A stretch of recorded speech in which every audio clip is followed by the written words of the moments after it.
High in the freezing mountains sits the legendary Tianyan sect. Within one of its peaks, a lone figure shivers in a dilapidated room. He sighs, thinking how deadly this new world is for him. Meet our boy, Zhang Yijian, a transmigrator from Earth who somehow became a peak master. As an isekai protagonist, he naturally has a cheat system that lets him draw a lottery every single day. The catch? This system only seems to spit out priceless, divine-grade treasures. But for him, these legendary items are completely useless, good for nothing but firewood. He curses his fate. Despite being a peak master, he was born without spiritual roots, making cultivation impossible. Just as he's lost in his thoughts, a voice rudely calls out, looking for Zhang the Waste. Another sect member appears, announcing that the apprentice ceremony for his sixth peak has officially begun. The sect member sneers, demanding to know why the Waste is so slow when everyone is waiting for him. Zhang Yijian's patience finally snaps. He's been stuck like this for years and refuses to miss this chance. Suddenly, a system notification pops up, congratulating him for activating a brand new function. The system reveals its new power. If he accepts female disciples, their cultivation will be returned to him at a random, multiplied rate. Our boy is dumbfounded, realizing his true protagonist cheat code has finally been unlocked. He's overjoyed, thinking that even without spiritual roots, he now has a path to immense power. From the sidelines, a rival peak master smirks, remarking how even trash is trying to make a scene this year. But Zhang Yijian just stares back with cold determination, thinking this year's ceremony will be exciting for reasons they can't imagine. He takes a deep breath and steps onto the grand ceremonial platform where the sect has gathered. With a newfound calm, he simply apologizes for being late, ready to turn the tables on everyone. The other peak masters just scoff, wondering why the show-off even bothered to come and embarrass himself. An elder with a smug grin steps forward, clearly enjoying his position of power, as he prepares to kick things off. He announces the official start of the apprentice ceremony, instructing the disciples to test their spiritual root aptitude. The potential disciples look on nervously as he explains the rules of the test. The elder shouts the conditions. Red, yellow, or blue lights mean you pass, but a white light means you're out. The crowd of hopefuls roars in understanding, each one gripping their testing orb with grim determination. With a final command to begin, the testing orbs activate, sending massive pillars of colored light into the sky. Some disciples immediately get results, shouting in joy that they passed with red and yellow lights, securing their spot. The elder then lays down the final rule.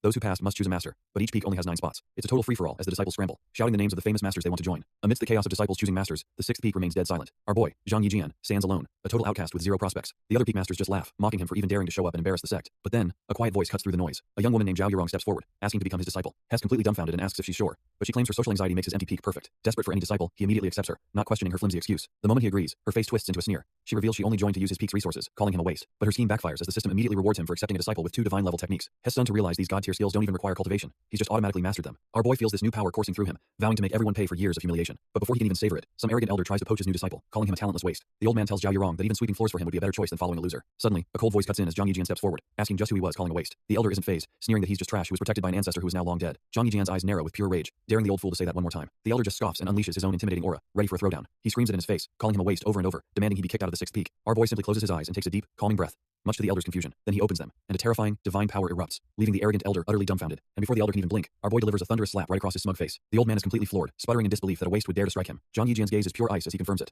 Yes, he's hitting him, and he's not done yet. Enraged beyond belief, the elder roars that he's courting death and unleashes his terrifying aura. He channels all his power into a single devastating punch, a technique meant to obliterate his target. The attack connects with nothing but air, exploding harmlessly against the ground. The crowd of onlookers absolutely loses their minds, unable to comprehend how a rootless cultivator dodged a nascent soul master. Even the elder himself is dumbfounded, admitting he didn't even see the kid move an inch. Turns out, our boy is already behind him, declaring that today he's settling all accounts with Song Chang. He follows up with another brutal slap, this one for all the years of humiliation he had to endure. He lands another brutal slap, this one for the crime of trying to poach his disciple. Looming over the fallen elder, our boy prepares to deliver the final, decisive blow. He summons a colossal palm of pure energy, promising to send Song Chang straight to hell. The attack vaporizes the ground, with Zhang Yijian telling him to reflect on his sins in the afterlife. Elsewhere, a mysterious woman frets that this chaos will ruin their grand plan, but her hooded master finds it all rather amusing. The other elders are completely dumbfounded, now convinced that the trash tier master was hiding his true strength all along. Suddenly, a powerful figure appears in a golden light, questioning how Zhang Yijian dared to kill the 4th peak's master. Without waiting for an answer, he unleashes a divine punishment from the heavens, a beam of pure energy aimed right at our boy. But Zhang Yijian just watches the attack descend with a cold, almost bored expression on his face. The heavenly beam connects, engulfing the entire area in a massive explosion of blue lightning. The other elders recognize the attack as the sect leader's legendary thunder punishment, a technique used to discipline unruly peak masters. Turns out, this is the leader of the Tianyan sect himself, Lei Hai, and he looks down as if his judgment is absolute. After the light fades, Lei Hai looks around confused, wondering why the area is empty since his soul attack shouldn't have been fatal. But then he spots our boy, Zhang Yijian,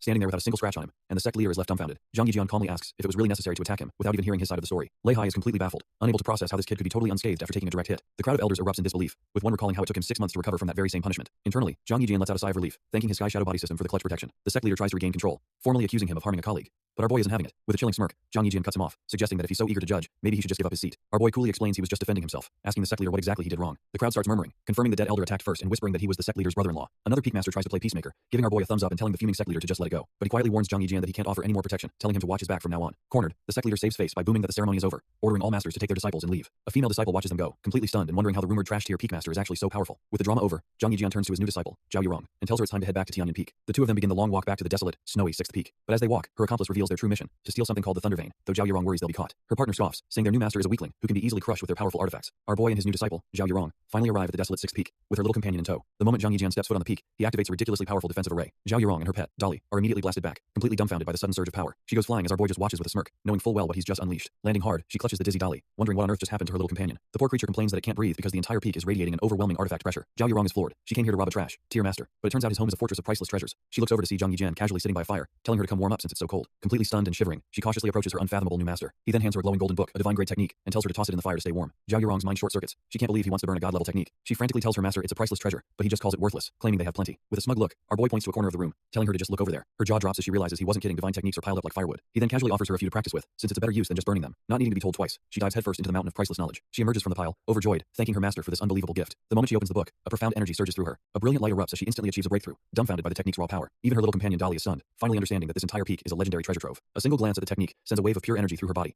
It's almost too much to bear. Her cultivation explodes, breaking through the early, mid, and late chi refining stages in a single, blinding flash. The sudden power surge is too intense, and she collapses right into her master's arms. Catching her breath, she looks up at him, ecstatic that she actually managed to break through. But as she celebrates her own success, our boy gets a very interesting notification from his system. Turns out, his disciple's progress triggers 100-fold cultivation feedback, rocketing him straight to the core formation stage. He's completely dumbfounded. He just became insanely powerful without even trying. She notices his dazed look and asks if he's alright, but he just plays it cool, telling her it's nothing. He hands her a sword, explaining that her foundation is unstable, and she needs to go train immediately. She eagerly accepts, completely oblivious that her master just got a power-up that dwarfs her own. Our boy has a revelation. The key to his power is recruiting more disciples, and he needs them now. Meanwhile, Zhao Yurong is deep in the woods, testing the limits of her newfound strength. But the divine pressure from her breakthrough attracts some unwanted attention from a smug-looking cultivator. Convinced a rare treasure has appeared, the guy immediately makes a beeline for the source. He blitzes through the forest, dead set on claiming his prize. He finally arrives at the sixth peak, a greedy smirk plastered on his face. Thinking his cultivation is heaven-defying, he figures he just needs a few magical artifacts to be complete. He draws his sword, vowing to slaughter anyone who dares to stand in his way. But just as he lunges forward, sinister green vines erupt from the ground with terrifying speed. The arrogant fool is snatched right out of the air, completely dumbfounded and utterly helpless. The vines tighten their grip, and the cultivator can't believe what's happening. He's slammed against the ground, the force knocking the wind right out of him. In a panic, he screams, wondering why a divine tree is on this worthless little peak. Meanwhile, our boy Zhang Yijian is just trying to relax with a good book when he hears the commotion. He sits up, annoyed, trying to figure out what all that noise is outside. He heads for the door, sarcastically wondering why it sounds like pigs being slaughtered when it's not even New Year. The arrogant cultivator's pride is completely shattered as he begs the tree immortal to spare his life. But the vines show no mercy,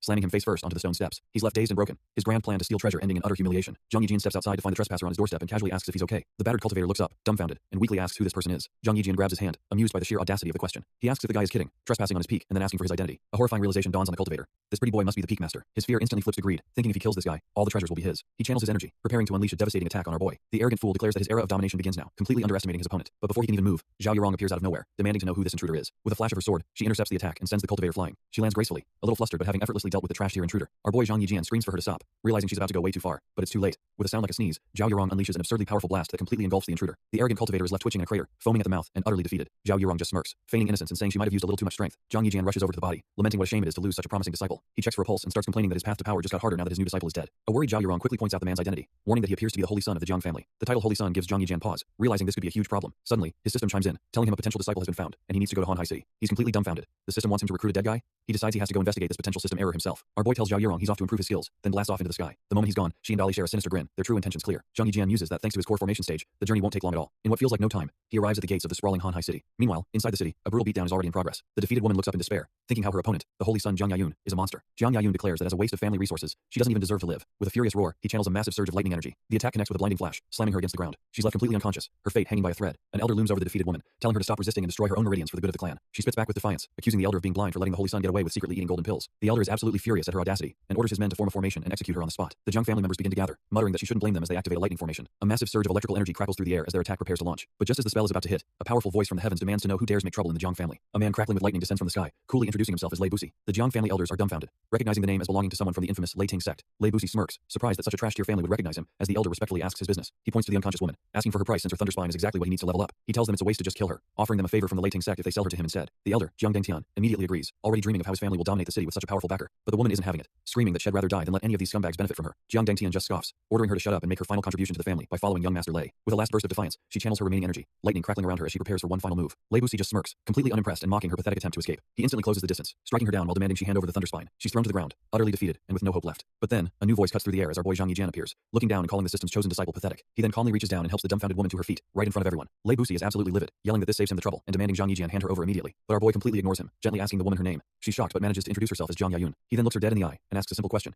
Does she truly want to survive this ordeal? With tears in her eyes, she admits that for someone in her position, survival is a luxury she can no longer afford. Zhang Yijian smirks and makes her an offer she can't refuse. Become his disciple, and hell let her live. Jiang Yayun is completely dumbfounded, unable to process the sudden lifeline she's just been thrown. Without a second thought, she bows deeply and formally greets him as her new master, sealing the deal. This sends Jiang Dongtian into a rage, screaming at this young fool for ignoring the great young master Lei's command. Another elder steps in, telling Lei Busi not to worry. This guy is just Zhang Yijian, the infamous trash-tier peak master from Tianyan sect who was born without a spiritual root. Jiang Dongtian chimes in, assuring everyone that this loser will simply become a stepping stone for the Jiang family's rise to glory. Jiang Dongtian cackles, declaring hell personally rip out the thunder spine and doesn't care about any collateral damage. A worried Jiang Yayun tells her new master she can muster her thunder power one more time to help him fight, but the elder is already unleashing a massive golden hand, screaming that not even the king of heaven can save them now. Unfazed, our boy Zhang Yijian calmly prepares his own counter, summoning the limitless hand with a flick of his wrist. His ethereal purple technique clashes violently with the elder's golden palm, sending shockwaves everywhere. The golden hand immediately begins to crack and falter under the immense pressure of Zhang Yijian's attack. With a final, devastating crunch, Jiang Dongtian's ultimate move is completely shattered into pieces. Even the arrogant Lei Busi and his lackeys are left speechless, staring at the fire fiery debris falling from the sky. Zhang Yijian coolly notes that heaven won't save them, so they'll just have to save themselves, leaving Jiang Yayun utterly starstruck. The onlookers are in an uproar, completely unable to process how the so-called loser just effortlessly defeated the chief elder. Just then, Lei Busi steps forward, arrogantly telling our boy his skills are trash and demanding he hand over the Thunder Spine. Zhang Yijian just scoffs at the offer, clearly unimpressed by this new clown. With his eyes glowing, he challenges Lei Busi, wondering if his strength can actually back up his big mouth. Pissed off, Lei Busi claps his hands together, gathering a massive amount of lightning energy for an attack. He unleashes his ultimate move, the Eternal Night Dark Thunder, a devastating blast meant to intimidate everyone. But Zhang Yijian just stands there, completely unfazed as the massive attack barrels towards him. Without even flinching, he smoothly pulls his new disciple Jiang Yayun into his arms to shield her. He activates his defensive skill, the Sky Shadow Body, enveloping them both in a protective, fiery aura. The massive thunder technique slams into the barrier, exploding in a brilliant flash of light and energy. Yet Lei Busi just smirks, convinced his attack is overwhelming, and dismissing our boy as nothing more than a dancing clown. The Jiang family elders are already celebrating, convinced that anyone who opposes young Master Lei is now nothing but bones. But as the smoke clears, our boy emerges holding Jiang Yayun, calling them out for bootlicking when he's not even dead yet. The onlookers are completely dumbfounded, unable to process how he could have possibly survived such a powerful thunder technique. Even Lei Busi is taken aback, admitting with a smirk that he might have underestimated this arrogant kid. Jiang Yijian gently sets his new disciple down, telling her to rest while he goes to have some fun with the young master. A worried Jiang Yayun can only watch, pleading for her new master to be careful against such a strong opponent. But Lei Busi just laughs, boasting that he was only using 50% of his power and now he's done holding back. He lunges forward in a blaze of lightning, screaming for our boy to die as he unleashes his full strength. Jiang Yijian's eyes just glow with an intense light, completely unfazed by the incoming assault. And in an instant, he's already moved past him, leaving a dumbfounded Lei Busi to collapse, utterly defeated. Lei Busi coughs up blood, his mind reeling in absolute disbelief at how he could have possibly lost. With his foot on the young master's chest, Jiang Yijian coldly asks him who the real arrogant one is now. He then grabs his new disciple's hand, telling her it's time to go home. The Jiang family onlookers can only stare, realizing that if this man is a loser, they're nothing but trash. Our boy flies them back to the sixth peak, informing Jiang Yayun that this is her new home. He calls for his first disciple, Zhao Yurong, telling her to come meet her new junior sister. Zhao Yurong rushes out, absolutely thrilled that her master has brought someone new into their fold. But Jiang Yijian suddenly stops dead in his tracks, a look of utter shock on his face. He points to an empty corner, wondering where the pile of trash he was saving for the fire went. Zhao Yurong just plays dumb with a cheerful smile, pretending she has no idea what happened to his divine treasures. He immediately spots one of his divine books in her hands. His suspicion instantly peaked. She just laughs it off, claiming a good disciple should always tidy up her master's treasures, and he can't really argue with that logic. Changing the subject, our boy grabs the book, remembering he still needs a welcome gift for his new disciple. He presents the technique to Jiang Yayun, telling her it's the perfect match for her unique Thunder Spine talent. Jiang Yayun is completely dumbfounded, realizing her new master just casually handed her a god-level technique. Zhao Yurong just giggles, telling the newcomer she had the exact same look on her face when she got her first gift. Overcome with emotion, Jiang Yayun grabs her master, asking if he's some kind of deity to be so generous. Jiang Yijian just laughs, basking in the praise and thinking his new disciple really knows how to flatter him. Meanwhile, news of the confrontation at the Jiang family estate begins to spread like wildfire. A furious sect leader slams his desk, getting a report that Jiang Yijian single-handedly killed Lei Busi. An elder confirms the news, realizing that for Jiang Yijian to kill Lei Busi, he must have a golden core. The only logical conclusion is that our boy was hiding his true, monstrous strength this whole time. The elder warns that the Lei Ting sect won't just let the death of their gifted disciple slide, but the sect leader, Lei Hai, cuts him off, declaring they will protect Jiang Yijian no matter the cost. He explains that a young golden core genius is their ticket back to the top tier of the cultivation world. The other elders immediately see the wisdom in his decision and voice their full support. Just then, a thunderous voice from outside calls out Lei Hai's name, demanding he show himself. The sect leader just smirks, remarking that trouble has arrived right on schedule. He confidently strides out to see who dares cause a commotion at the Tianyan sect. It's an elder from the Lei Ting sect, Kumu, who descends from the sky, accusing them of murder and heresy. The Tianyan sect leader, Lei Hai, immediately recognizes the newcomer as Elder Kumu from the rival Lei Ting sect. Playing the gracious host, Lei Hai tries to de-escalate, inviting the elder inside to discuss the matter calmly. He even publicly announces that the Tianyan sect is willing to offer compensation for their loss, but Kumu is having none of it, furiously rejecting their damn compensation. He demands one thing and one thing only, for them to hand over the evildoers for immediate execution. Lei Hai's face hardens. He realizes the Lei Ting sect is dead set on getting their hands on Jiang Yijian. One of the Tianyan elders steps forward, roaring that Jiang Yijian is a peak master, and they'd never just hand him over. Kumu just scoffs, his patience completely gone now that they've refused his demand. A sinister, dark energy begins to erupt from his body as he prepares to make his move. He declares that if they won't give him Jiang Yijian, hell just have to take him by force. The Tianyan elder roars that Kumu is acting as if their sect has no one to defend it, unleashing his own powerful technique. A massive pillar of fire erupts from the ground as the elder goes all out to protect his sect's honor, but it's utterly useless as Kumu's attack effortlessly blasts through the flames and carves a path of destruction. Meanwhile, back on the sixth peak, our boy Jiang Yijian is deep in meditation when he suddenly senses the massive disturbance. His eyes snap open as he sees the brilliant flash of energy lighting up the sky. Realizing there's serious trouble in the sect, Kumu's devastating spear of light continues its trajectory, aimed directly at the heart of the Tianyan sect. The sect leader, Lei Hai, is blown back by the sheer force of the impact, barely being held up by his fellow elders. One of the advisors grimly admits that the old man is far too formidable, and they might not be able to stop him. Kumu, radiating a terrifying red aura, gives Lei Hai one last chance. Hand over Jiang Yijian, or he'll slaughter his entire sect. The other elders can only watch in despair, cursing Kumu's arrogance while knowing their chances of winning are practically zero. Just as the sect is about to be wiped out, a calm voice echoes through the air, asking if the old man was looking for him. Our boy Jiang Yijian makes his grand entrance, descending from the sky like a true master, leaving everyone dumbfounded. The elder, Kumu, squints, having heard that Jiang Yijian was young, but he didn't expect someone this fresh-faced. Jiang Yijian smirks and confirms his identity, cheekily adding that compared to Kumu, he's definitely still young and handsome. That little comment completely enrages Kumu, who snarls that he'll make sure our boy stays handsome forever by turning him into a corpse. With a roar, Kumu unleashes his power, summoning two massive, crackling dragons of pure destructive energy. For a split second,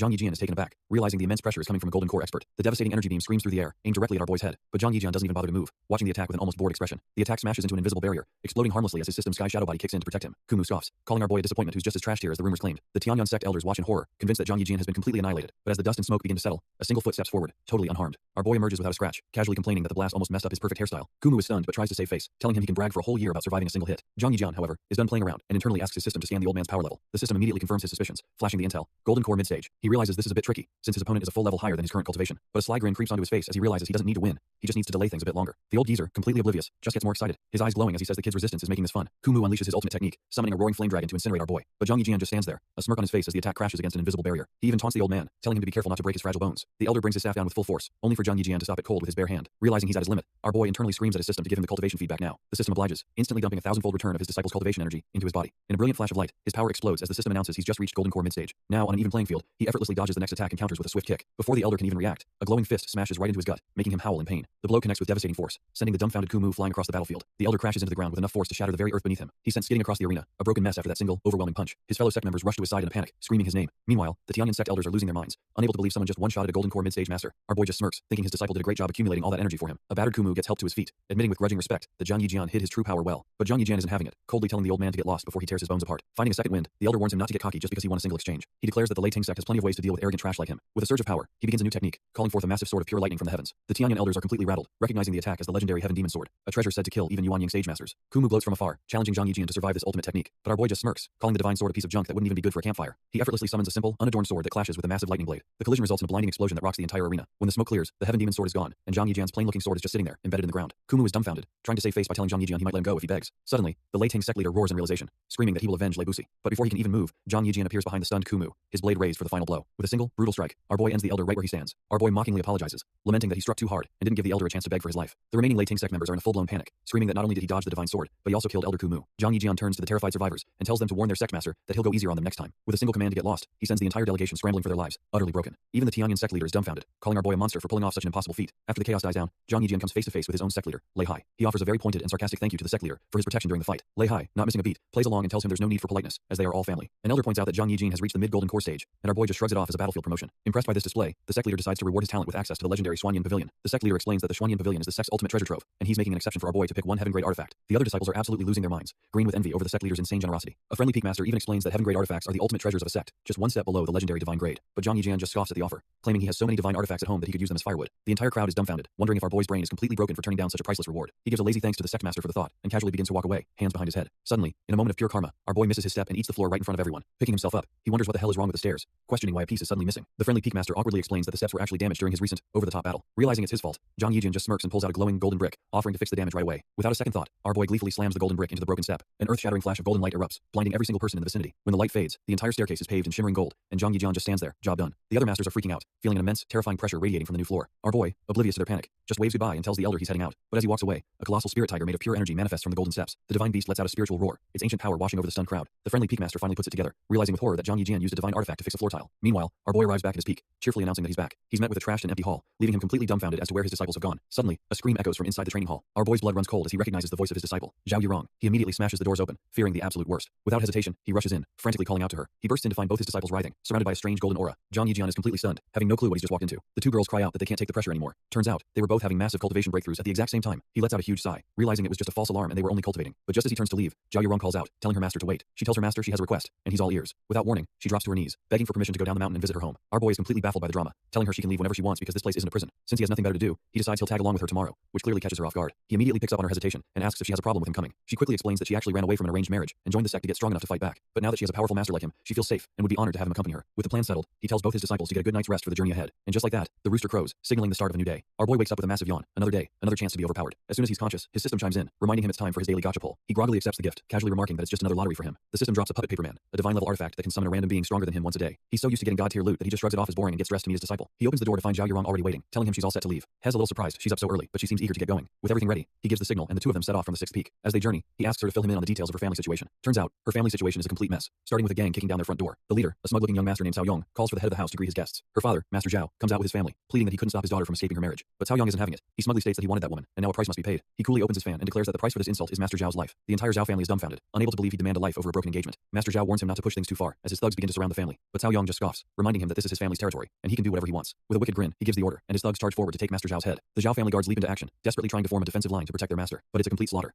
Cao Yong's thugs are on a different level, cutting them down without mercy. In the chaos, two of the goons corner the defenseless Master Zhao, their blades glinting with malice. With a sickening sound, their swords plunge into the old man, who can't believe this is how it ends. He stumbles back, clutching his wounds as his family members fall one by one around him. One of the thugs grins wickedly, raising his sword to deliver the final killing blow. But just as his blade is about to fall, a powerful voice roars, freezing him in his tracks. Out of nowhere, Zhao Yurong appears with our boy Zhang Yijian, demanding they release her father. Cao Yong is utterly dumbfounded, staring in disbelief at the woman who was supposed to be his bride. Master Zhao is horrified, screaming for his daughter to leave immediately before she gets herself killed too. Zhao Yurong holds her father, telling him she had to return, but he pleads for her to save herself, saying his own life is worthless. But the trash-tier groom, Cao Yong, steps forward, sneering that she should have considered the consequences of running away. He smirks, offering to forgive her if she just obediently comes back to him now. Without a second thought, she tells him to dream on and slaps him right across his smug face. Cao Yong is absolutely stunned, unable to process that this woman actually dared to strike him. Furious, he orders his thugs to kill everyone, but Zhao Yurong boldly declares she's a disciple of the Tianyan sect. Cao Yong just laughs, spitting that the Tianyan sect means nothing to him, and screams for his men to attack anyway. That's the last straw for our boy, who appears behind the arrogant young master in a flash. Zhang Yijian slams him face first into the ground, coldly stating that disrespecting his sect is a death sentence. With a sickening crunch, he grinds Cao Yong's face into the dirt, the fool's arrogant threats turning into screams of pure agony. The thugs freeze as our boy holds their young master hostage, warning them that one more step means their boss dies. Cao Yong, still trying to act tough, sputters that his family is backed by the mighty Lei Ting sect, but Zhang Yijian couldn't care less. The arrogant fool's threats turn to panic squeals, telling him to let go or face the consequences. Fed up with all the nonsense, Zhang Yijian just smashes his face into the stone floor for a second time. Pushed to the brink, Cao Yong decides he's done playing nice and pulls out his last-ditch trump card. He crushes a glowing jade talisman in his hand, pouring all his hope into this one desperate move. A blinding light engulfs him as he screams at the top of his lungs for an elder to come and save him. In response, a colossal pillar of pure lightning energy descends from the heavens with a deafening roar. From the crackling energy, a ridiculously powerful-looking elder materializes, demanding to know why he was summoned. Cao Yong scrambles on the floor like a baby, pointing at our boy and begging Elder Xiao to save him from his killer. Cao Yong immediately points a trembling finger at our boy, identifying him as the one who attacked him. The summoned elder floats down with an air of absolute superiority, demanding Zhang Yijian state his name so he doesn't kill a nobody. Without a hint of fear, our boy calmly introduces himself as Zhang Yijian of the Tianyan sect. The name gives Elder Xiao pause, a flicker of recognition crossing his face as he processes the information. Suddenly, his face contorts with rage as he realizes the Tianyan sect is responsible for killing his junior brother, Lei Busi. Zhang Yijian just smirks, not only confirming he killed Lei Busi but also casually mentioning he off Elder Kumu too, asking if Xiao wants revenge. Hearing this, Cao Yong completely collapses, his mind reeling from the unbelievable confession. He can't fathom how this is possible, since Elder Kumu was one of the top 10 powerhouses in the entire Lei Ting sect. Enraged beyond belief, Elder Xiao unleashes a terrifying aura, declaring that anyone who kills his sect members must pay with their life. But our boy just stands there with his disciple, completely unfazed, and asks if Elder Xiao has come to die just like Kumu did. Pushed past his limit, Elder Xiao roars that our boy is seeking death and unleashes a punch crackling with raw power. Zhang Yijian, completely unfazed, meets the attack head-on with a calm, focused block of his own. Their fists collide in a cataclysmic explosion of purple energy that rips the very ground apart. Standing amidst the fallout, our boy just smirks, unimpressed, and asks if that's really all the old man's got. Elder Xiao is sent reeling, his body struggling to contain the backlash from the sheer difference in power. Furious at being so easily overpowered, he swears he'll see how long this tough act can last. As the elder dives down with another lightning strike, our boy finally reveals a new skill, the Infinite Hand. The divine technique slams Elder Xiao into the stone courtyard with devastating force, ending the fight in an instant. Completely broken, the elder can only stare in disbelief, wondering how this nobody could possibly know a divine level technique. But Zhang Yijian just scoffs at his shock, thinking a mere divine technique is nothing special, as he prepares to finish the job. Our boy just smirks, boasting that he has plenty more divine techniques where that came from. Seeing the overwhelming power, Elder Xiao desperately tries to muster his lightning for a defense. He throws up a last-ditch thunder shield, hoping it can withstand the divine pressure, but the Infinite Hand crashes down, shattering his pathetic shield in an instant. Absolutely terrified, the elder tries to bargain, suggesting they just walk away and forget this happened. Zhang Yijian just laughs, telling the old fool it's far too late for regrets now. The attack connects, completely engulfing the elder in a cataclysmic explosion. Watching from afar, Cao Yong is completely dumbfounded, unable to process how their trump card was just obliterated. Zhang Yijian stands over the broken elder, coolly asking him how that little taste of revenge felt. He then grinds his foot into the old man's face, who can only spit out a weak threat about offending the Lei Ting sect. Tired of the old man's nonsense, our boy stomps down hard, crushing him underfoot. The entire Zhao family watches on, starstruck by the sheer power of their daughter's master. His disciples, Zhao Yurong and Jiang Yayun, are filled with pride, honored to follow such a dominant figure. With the elder dealt with, Zhang Yijian turns his ice-cold gaze to the terrified Cao Yong. The arrogant young master immediately drops his act, pathetically begging for his life. Zhang Yijian grabs him by the collar, asking if he ever considered sparing his disciple earlier. He offers two choices: death, or giving up the Cao family's property. Cao Yong instantly screams for the second option, but our boy cuts him off, coldly stating that he hadn't even finished laying out the terms yet. With a sickening crack, he snaps the punk's arm, reminding him exactly who's in charge here. As Cao Yong howls in agony, Zhang Yijian calmly agrees that the second option is fine, but there's more to it. He tells the punk that while death can be avoided, punishment is non-negotiable, driving his foot into the man's chest. Cao Yong is left foaming at the mouth on the ground, his body twitching from the brutal impact. His trash-tier thugs are completely useless, panicking that their young master has fainted. But our boy isn't done yet, yanking the unconscious punk up by his hair for another round of humiliation. With a smirk, he tells the thugs to get their master out of here before he actually dies on his property. The terrified goons scramble to grab their young master, not daring to delay for even a second. With the trash taken out, Zhao Yurong's father, Zhao Jin, approaches and thanks him profusely for his help. Zhang Yijian just brushes it off, saying it's his duty to protect his own disciple. Meanwhile, 3 hours later at the Lei Ting sect, a storm is brewing, mirroring the chaos to come. Inside, a horrifying discovery is made. The soul tablets of Lei Busi, Kumu, and Elder Xiao have all shattered. The Lei Ting sect master slams his fist down in a rage, furious that 3 of his elders have been wiped out. One of his advisors reports that their investigation is complete. It turns out all 3 were killed by the same person. He reveals the culprit's name, Zhang Yijian, the peak master of the Tianyan sect. Hearing that name sends the sect master into another fit of rage, lightning crackling around him as he growls about the Tianyan sect. The advisor quickly cautions him, reminding him that the Tianyan sect is a major power they can't attack head-on. Another strategist, Qing Xuanzi, chimes in with a plan for a more subtle approach. He reveals that in 1 month, a martial arts tournament will be held, and all the big shots from the Tianyan sect will be there. The advisor immediately grasps the plan. They're going to ambush Zhang Yijian during the tournament. The sect master agrees, vowing that once our boy steps foot in their territory, he's not leaving alive. The scene shifts to a quiet night, the calm before the inevitable storm. Suddenly, a fiery beast bursts through the city walls, clearly on the run from something. The creature, a blazing qilin, roars as it's cornered by a group of warriors. Their leader, a bald warrior, shouts that the beast won't escape and cause any more chaos. He lunges forward, determined to end the chase right here and now. But his staff strike is met with contempt, as the beast doesn't even flinch. With a deafening roar, the qilin unleashes a shockwave of pure energy, sending the warrior flying. The beast seizes the opening and leaps over the rooftops, continuing its desperate escape. One of the other warriors clutches his chest, thinking he can't fail the city lord's order to capture it. Meanwhile, completely oblivious to the chaos, our boy is being honored at the Zhao family residence. Master Zhao raises a cup, telling Zhang Yijian that words aren't enough to express his gratitude. Our boy humbly accepts the toast, telling the family head he's far too kind. The whole family seems to be enjoying the banquet, especially with his 2 beautiful disciples by their side. Zhao Yurong eagerly pours him another cup, insisting he drink up since her father prepared all this for him. But it seems our boy is a total lightweight, already blushing and admitting he can't handle his liquor. And just like that, he's down for the count, passed out cold on the table. Master Zhao, seeing his state, quickly tells his daughter to help the immortal Zhang to a guest room. Jiang Yayun jumps in to help too, and the 2 disciples get ready to haul their master away. They struggle to support his dead weight as they guide him down the hallway. With a final heave, they toss him onto the bed, with Jiang Yayun complaining about how heavy he is. The cup he was holding clatters to the floor, a clear sign that he's not waking up anytime soon. With their master out cold, Zhao Yurong whispers to Jiang Yayun that it's time for them to make a quiet exit. But just as they turn to leave, a hand shoots out and grabs Zhao Yurong's arm with surprising strength. Turns out our boy wasn't completely unconscious, as he yanks her back, pleading for her not to go. He pulls her down onto the bed, mumbling about wanting to keep the party going, leaving her completely dumbfounded. Pinned by her master, a flustered Zhao Yurong desperately calls out to her junior sister for help. Jiang Yayun rushes to assist, but in her haste, she trips on the cup that fell to the floor earlier. She loses her footing completely, crying out as she tumbles forward in a heap, and just like that, she lands right on top of them, creating an awkward pileup with their drunken master. Jiang Yijian, blissfully unaware, just pulls them both closer and mumbles that he still wants more wine. Jiang Yayun is mortified, realizing their master isn't being a creep, he's just hopelessly, completely passed out drunk. Suddenly, the door to their room is violently blasted open from the outside. A terrifying, fiery beast erupts into existence right beside the bed. The commotion snaps the girls out of their stupor, finding their master still completely out of it. A furious fire Qilin fully materializes, its eyes glowing with malice. Both disciples are completely dumbfounded, wondering where this demonic monster came from. The beast wastes no time, spinning up a powerful attack aimed right at them. Realizing it's targeting their master, they both instinctively jump in front of him to act as a shield. With a roar, the fiery creature lunges forward, ready to incinerate all three of them. Jiang Yayun draws her sword in a flash, screaming a warning to her senior sister. Her blade clashes with the monster's flaming claw in a blinding explosion of power. Jiang Yayun grits her teeth, holding her ground against the fiery onslaught.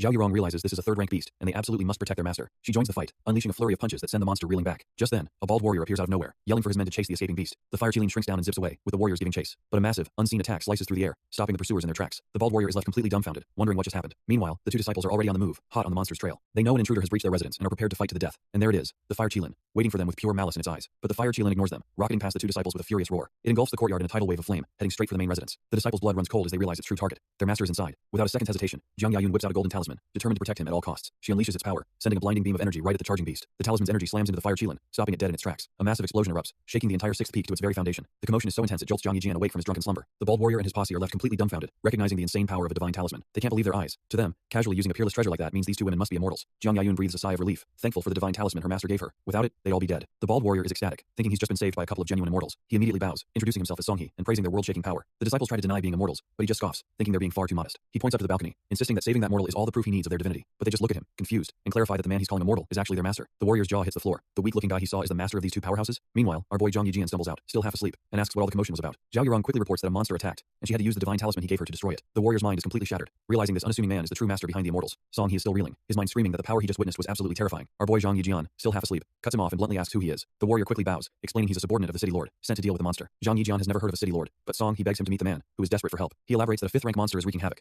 a beast that would be no match for a true immortal. Suddenly, a familiar blue screen flashes in front of Jiang Yijian's eyes. The system alerts him that a new disciple candidate has been found, the city lord, and he must recruit him quickly. As our boy processes this golden opportunity, Song he continues to plead, saying the people of the city need him. A sly grin forms on Jiang Yijian's face as he agrees to see the city lord, and the warrior is overjoyed. And so, they make their way towards the Grand City Lord's mansion in Tianlin City. Inside the mansion, the city lord's subordinates report a total loss, 100 men sent, and none returned. The city lord, Zhang Chao, refuses to back down, arguing that letting the monster roam free is a death sentence for her people. Her men are desperate, questioning the point of sending more soldiers to their doom against a beast they can't even scratch. She slams her fist down, revealing the monster killed her father, and she feels utterly powerless to protect her city or get revenge. Just as despair sets in, the grand doors swing open, revealing a new group has arrived. Song he bursts in with a massive grin, proudly announcing to his city lord that he's brought the help she needs. Zhang Chao is stunned to see him, but her subordinates are less than impressed. They openly mock Song he, asking if he seriously brought a bunch of kids to solve their monster problem. Song he explodes in anger, warning them not to disrespect the immortal who has come to save them. But before the argument can escalate, Zhang Chao silences the entire room with a single command. The city lord, Zhang Chao, glares at Song he and demands he explain himself immediately. Song he excitedly explains he witnessed the immortal's disciple slay a monster and brought him here to deal with their fifth-rank beast. Her subordinates just burst out laughing, mocking Song he for bringing a couple of kids to solve a city-ending crisis. Zhang Chao ignores them and asks our boy directly if he can really slay the beast, but he just smirks, saying he alone is more than enough. With a confident grin, he reveals his cultivation level is golden core. The subordinates practically choke on their laughter, calling him ignorant for even suggesting it. They sneer that they've already sent 5 golden core cultivators to their deaths against that very monster. Zhang Chao sighs in disappointment, telling him to just go home.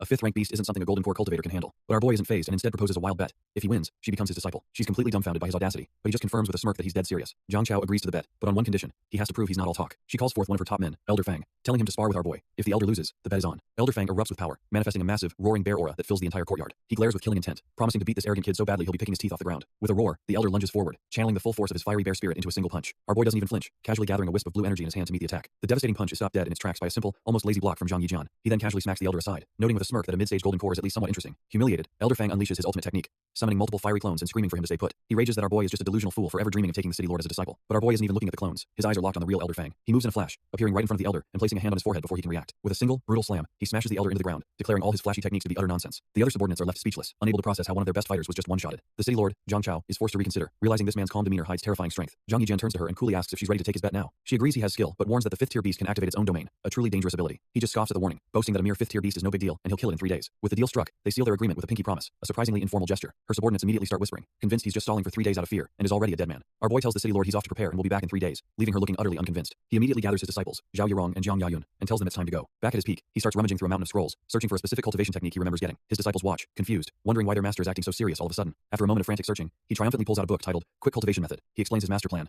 This technique will help them break through, which will boost his own power for the beast hunt. He hands the book over to Zhao Yurong, telling her to practice it well for some major benefits. Both girls look thrilled and gratefully thank their master for the incredible gift. They eagerly open the book, their eyes sparkling with excitement at the powerful technique within. But a second later, Zhao Yurong's face falls as she notices something is very, very wrong with the technique. Turns out, the technique requires a man and woman to cultivate together in water, and Zhao Yurong is absolutely mortified. She confronts her master, asking if he just handed them the infamous Jade Maiden Heart Sutra, a dual cultivation manual. Our boy starts sweating bullets, realizing he only read the title in effect, not the trash tier method itself. Jiang Yayun, completely oblivious, cheerfully suggests their master join them in practice, since he's free anyway. Both girls declare their unwavering trust in him, dragging the internally screaming Jiang Yijian away to start cultivating. And so, the three of them end up in a spring, ready to begin the most awkward training session of their lives. The disciples tell him they're ready to start, and with a grim acceptance, he agrees to begin the process. Zhang Yijian closes his eyes and begins to circulate his immense spiritual energy. Immediately, both Zhao Yurong and Jiang Yayun are hit by a wave of pure power, their faces flushing from the intensity. Zhao Yurong can barely handle it, crying out that his yang energy is overwhelmingly strong. Jiang Yayun feels it too, exclaiming that the potent energy is making her scalp tingle. In a flash, both disciples break through their limits, their cultivation soaring to the foundation establishment stage. The system dings in our boy's head. The disciple's success triggers a thousandfold return, rocketing his own power to peak golden core. The training concludes, and the exhausted girls cling to their master, amazed by the domineering power of his technique. Zhang Yijian plays it cool, telling them he's pleased with their progress while trying to process his own insane power-up. Meanwhile, in Tianlin City, the city lord Zhang Chao waits impatiently in her grand hall, surrounded by her men. Her subordinates mock Guat Lu's situation, convinced that the young brat won't even show up, and if he does, he's just asking for death. But right on cue, our boy strolls in with his two disciples in tow, casually announcing he's a little late. The subordinates are dumbfounded that he actually came, smirking at his youthful recklessness. The city lord gives him one last chance to back out, but Zhang Yijian just tells her to cut the nonsense and take him to the monster. The city lord, Zhang Chao, smirks and agrees to lead him, clearly expecting him to fail. She leads the small party out of the city and down a path into the wilderness. Stopping at a safe distance, she tells our boy the tier 5 monster is just ahead, and that her group will be watching from the sidelines. Without a second thought, Zhang Yijian tells them he'll be back soon and dashes off alone. Her subordinates just laugh, convinced this arrogant kid is rushing to his death and won't last 10 seconds. Our boy arrives in a clearing, only to find two powerful-looking elemental wolves snarling at him. Hez a bit confused, wondering where the real tier 5 monster is since these two don't quite fit the bill. Turns out, the real target is a horrifying horned demon, currently preoccupied with its gruesome meal. The demon senses a new presence, its glowing red eyes locking on with pure, unadulterated malice. But instead of fear, a confident grin spreads across Zhang Yijian's face. He's finally found his prey. Without hesitation, the horned demon lunges forward, aiming to tear our boy to shreds. But Zhang Yijian just smirks. The system promised him a new disciple for this kill, so he tells the beast to prepare for its doom. The demon gathers a terrifying amount of fiery energy into its fist, ready to pulverize him. Our boy meets the challenge head-on, winding up a punch of his own. Their fists collide in a massive explosion that rocks the entire forest. Before the dust even settles, Zhang Yijian is already right in the demon's face, much to its shock. He channels an immense, fiery power into his hand, preparing to end this quickly. Grabbing the monster by its throat, he casually asks if this is really all a tier 5 beast has to offer. In a flash of brutal force, he lands a devastating blow that shatters the demon's defense. Watching from afar, the city lord's subordinates are completely dumbfounded, unable to believe he actually injured the monster. They can't believe their eyes, wondering how he landed a fatal blow when their entire force couldn't even get close. But the city lord, Zhang Chao, warns them not to celebrate yet, knowing this demonic beast is far from simple. And she's right. The monster lets out a furious roar, proving it's nowhere near finished. In a flash, the gaping wound on its arm completely regenerates as if it was never there. Our boy is just intrigued by its resilience, but then the demon unleashes its true trump card. It multiplies. One of the clones lunges forward, but Zhang Yijian remains completely unimpressed by the cheap trick. The original beast howls, its body surging with a terrifying demonic aura. As the clones swarm the battlefield, even the city lord is stunned, wondering what kind of power this is. The demon's rage hits its peak, its roar shaking the very air around them. Zhang Yijian just smirks, casually asking the raging monster if he's finally managed to make it angry. With a smirk, our boy finally decides to get serious, summoning a blazing divine sword. He leaps forward, telling the beast that he hasn't even used his full strength yet. The demon just roars in defiance, ready to meet the attack head-on. Their powers collide in a shower of sparks and blood, the sword cleaving into the demon's chest. Zhang Yijian is genuinely impressed, admitting it's the first creature to ever survive his blade. But he immediately declares that this is where the demon's luck runs out, unleashing a storm of fiery slashes. The demon, battered and bleeding, glares back with nothing but pure hatred in its eyes. It lets out a final, desperate roar, channeling all its remaining demonic energy. Just as the blade comes down for the finishing blow, the demon catches it with its bare hands. The fiery sword is stopped dead in its tracks, and for the first time, Zhang Yijian looks utterly shocked. Turns out, the demon had an ace up its sleeve, trapping them both inside its demonic monster domain. Our boy quickly realizes the situation, noting that inside this domain, the monster's strength has skyrocketed. Fueled by its new power, the demon throws a punch so fast it's just a blur. But Zhang Yijian is just on another level, dodging the empowered attack with a confident smirk. The demon isn't just a brute though, catching his arm and using his momentum to slam him into the ground. The blow sends our boy flying, carving a massive trench in the earth as he skids to a halt. Without giving him a moment to breathe, the monster unleashes a relentless barrage of energy blasts. Yet, Zhang Yijian just grins, intrigued by how the domain can accelerate the demon's attacks. The demon roars in fury, leaping through the air to finish him off once and for all. But our boy has seen enough, calmly raising his hand to show the beast what true power looks like. Our boy decides to reveal his own trump card, using a puppet paper to summon a colossal fire Qilin. The sheer presence of the flaming beast completely dwarfs the demon, who now looks like a total amateur. With a mighty roar, the Qilin lunges forward, engulfing the monster in a cataclysmic explosion of divine flame. And just like that, it's over. Zhang Yijian smirks as he thinks about how brutal that beatdown was. Watching from the sidelines, the city lord and her subordinates are completely and utterly dumbfounded. They can't believe he actually won, with some of her men screaming that he must be an immortal. Zhang Yijian calmly announces that the tier 5 monster has been dealt with, so everyone can relax. The same men who doubted him are now on their knees, begging for forgiveness, but he just tells them to learn from their mistake. He then turns to the city lord, reminding her that he upheld his end of the bargain. Her own men, now total converts, start pressuring her to kneel and become his disciple, calling it a once-in-a-lifetime opportunity. Caving to the pressure, the city lord, Zhang Chao, formally kneels and pays her respects to her new master. And just like that, the system dings, congratulating our boy on successfully recruiting his third disciple. As a reward, he gets a special disciple recruitment gift package. Zhang Yijian grins, thinking it must be loaded with some seriously good items, but deciding he doesn't need it, he casually tosses the entire treasure bag over to his new disciple. She's completely stunned, asking what it is, and he just tells her it's a little welcome gift. As she opens it, a blinding golden light erupts, revealing the treasures within. Her subordinates are absolutely losing their minds, screaming that it's a divine level technique and 2 divine level magic weapons. Barely able to believe her eyes, she asks if these god tier items are really for her,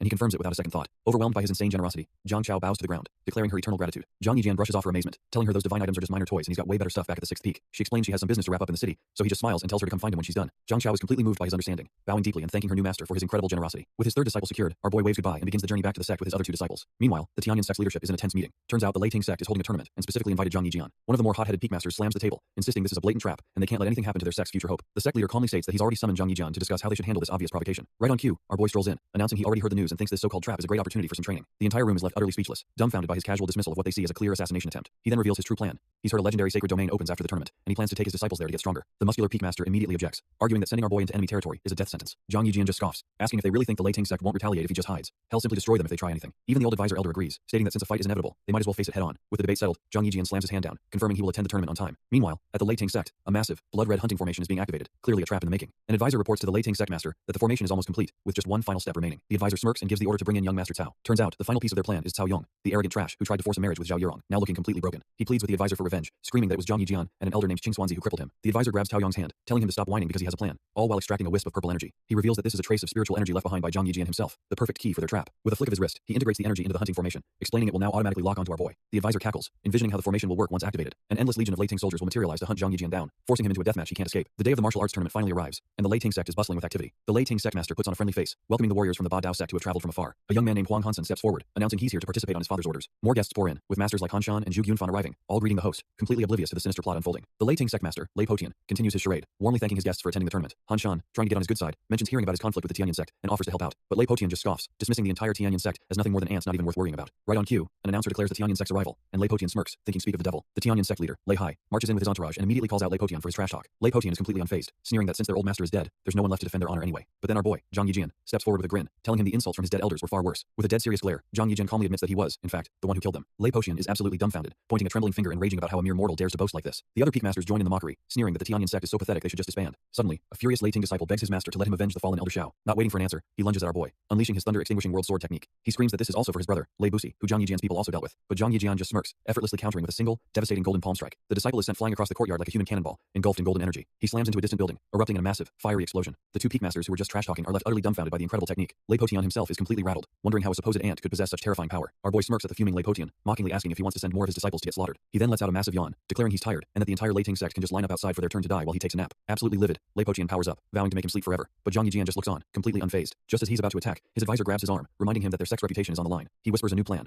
Attacking a junior in public is a bad look, so they should just deal with him quietly tonight. Putting on a fake smile, the advisor then leads Zhang Yijian away, telling him a room has been prepared for him to rest. As night falls over the residence, the stage is set for a deadly ambush. But inside, our boy is already fast asleep, not having a single care in the world. Peeking in, Lei Potian and his advisor are dumbfounded to see their target sleeping so soundly, deciding to just end it now. Crouched on the rooftop, Lei Potian decides to stop playing games and summons the Thunder Division generals to turn our boy to ash. With a surge of energy, the advisor activates the sect's deadly Thunderkill formation, which materializes in the sky above the residence. Three divine warriors, the Thunder generals, are summoned from the light, ready to enjoy the thrill of slaughter. They dive straight into the room, blades aimed at the still sleeping Zhang Yijian, who hasn't even stirred. But just before they strike, an insane burst of golden energy erupts from his body, forming an impenetrable barrier. The generals slam into the golden light and are violently thrown back, their attack completely nullified. Watching from the roof, the two schemers are dumbfounded, realizing he's protected by a divine-grade weapon, the celestial garment of starlight. The advisor quickly connects the dots, suggesting they use their sect's heaven-sealing talisman to disable the divine weapon. A wicked grin spreads across Lei Potian's face. He agrees, already imagining claiming the divine weapon for his own sect. While a life-or-death battle rages outside, our boy Zhang Yijian is dead to the world, snoring his heart out. Suddenly, his door creaks open, and a mysterious figure slips into the room under the cover of night. Turns out, it's a woman sent by the enemy, holding the heaven-sealing talisman and ready to execute her mission. She tries to seduce the sleeping peak master, asking him to join her for a night of passion. Zhang Yijian groggily opens his eyes, but is so out of it he just assumes he's having a fantastic dream. The assassin gets impatient, realizing she needs to find a way to plant the talisman on him while he's distracted. He reaches out and touches her sleeve, a flicker of confusion crossing his mind as he realizes how real it feels. She leans in and asks if he thinks she's beautiful, and our boy is instantly captivated, completely falling for the act. Seeing her chance, she invites him to come closer, preparing to seal his divine weapon and leave him defenseless. Thinking her target is completely mesmerized, the assassin lunges forward to plant the talisman, but our boy was just playing along, and with a swift move, he slams her face first onto the bed. With a burst of flame in his hand, he coldly asks if she and her goons outside are trying to set a trap for him. Turns out, his own summoned Thunder generals have already surrounded the building, completely foiling the enemy's ambush. In a desperate last-ditch effort, the assassin manages to slap the heaven-sealing talisman onto his back. Zhang Yijian scoffs that a beauty like her only brings disaster, and blasts her away with a powerful palm strike. The talisman activates, erupting in a massive explosion of sealing energy that engulfs the entire room. Watching from a rooftop, the Lei Ting sect master laughs, convinced the talisman has worked, and that Zhang Yijian is now trashed here. But our boy bursts from the wreckage, completely unharmed and already on the move. He lands gracefully, instantly realizing he's trapped in a formation and must find its core to break free. The Lei Ting sect master is stunned he's still standing, while his advisor panics that the formation should have killed a core formation expert. Unfazed, the master decides to unleash his trump card, a pack of 1,000-year-old sacred thunder beasts. He cackles, eager to watch the beasts tear our boy limb from limb as revenge for his fallen disciples. The lightning-fast beasts lunge forward in a coordinated assault, seemingly overwhelming him in a blur of claws and electricity. But it was just a feint. Zhang Yijian easily evades their pounce, landing gracefully as the beasts crash into the ground. He's done playing games, raising his hand to summon the massive, glowing palm of his infinite hand technique. Zhang Yijian scoffs, wondering how a bunch of mere beasts could dare to act so recklessly against him. He declares that even for 1,000-year-old sacred beasts, they've seriously overestimated their own power. The colossal golden hand descends from the heavens, ready to crush everything beneath it with overwhelming force. The Lei Ting sect master can only watch in absolute horror, screaming as his prized sacred beasts are about to be obliterated. But instead of crushing them, our boy reveals his true target, the formation itself, pulling out a divine compass to find its core. The compass glows brightly, its needle spinning as he commands it to locate the array's weak point. The Lei Ting sect master and his advisor are absolutely floored, recognizing the legendary 8-9 compass and wondering how he has so many divine treasures. With a satisfied smirk, Zhang Yijian announces he's found it as the compass locks onto the formation's hidden core. The sect master panics, realizing they've been exposed and yelling at his men to focus all their power on the core to fight back. The advisor quickly forms a hand seal, channeling a massive amount of energy to summon the formation's last line of defense. A colossal horned warrior made of pure energy manifests before him,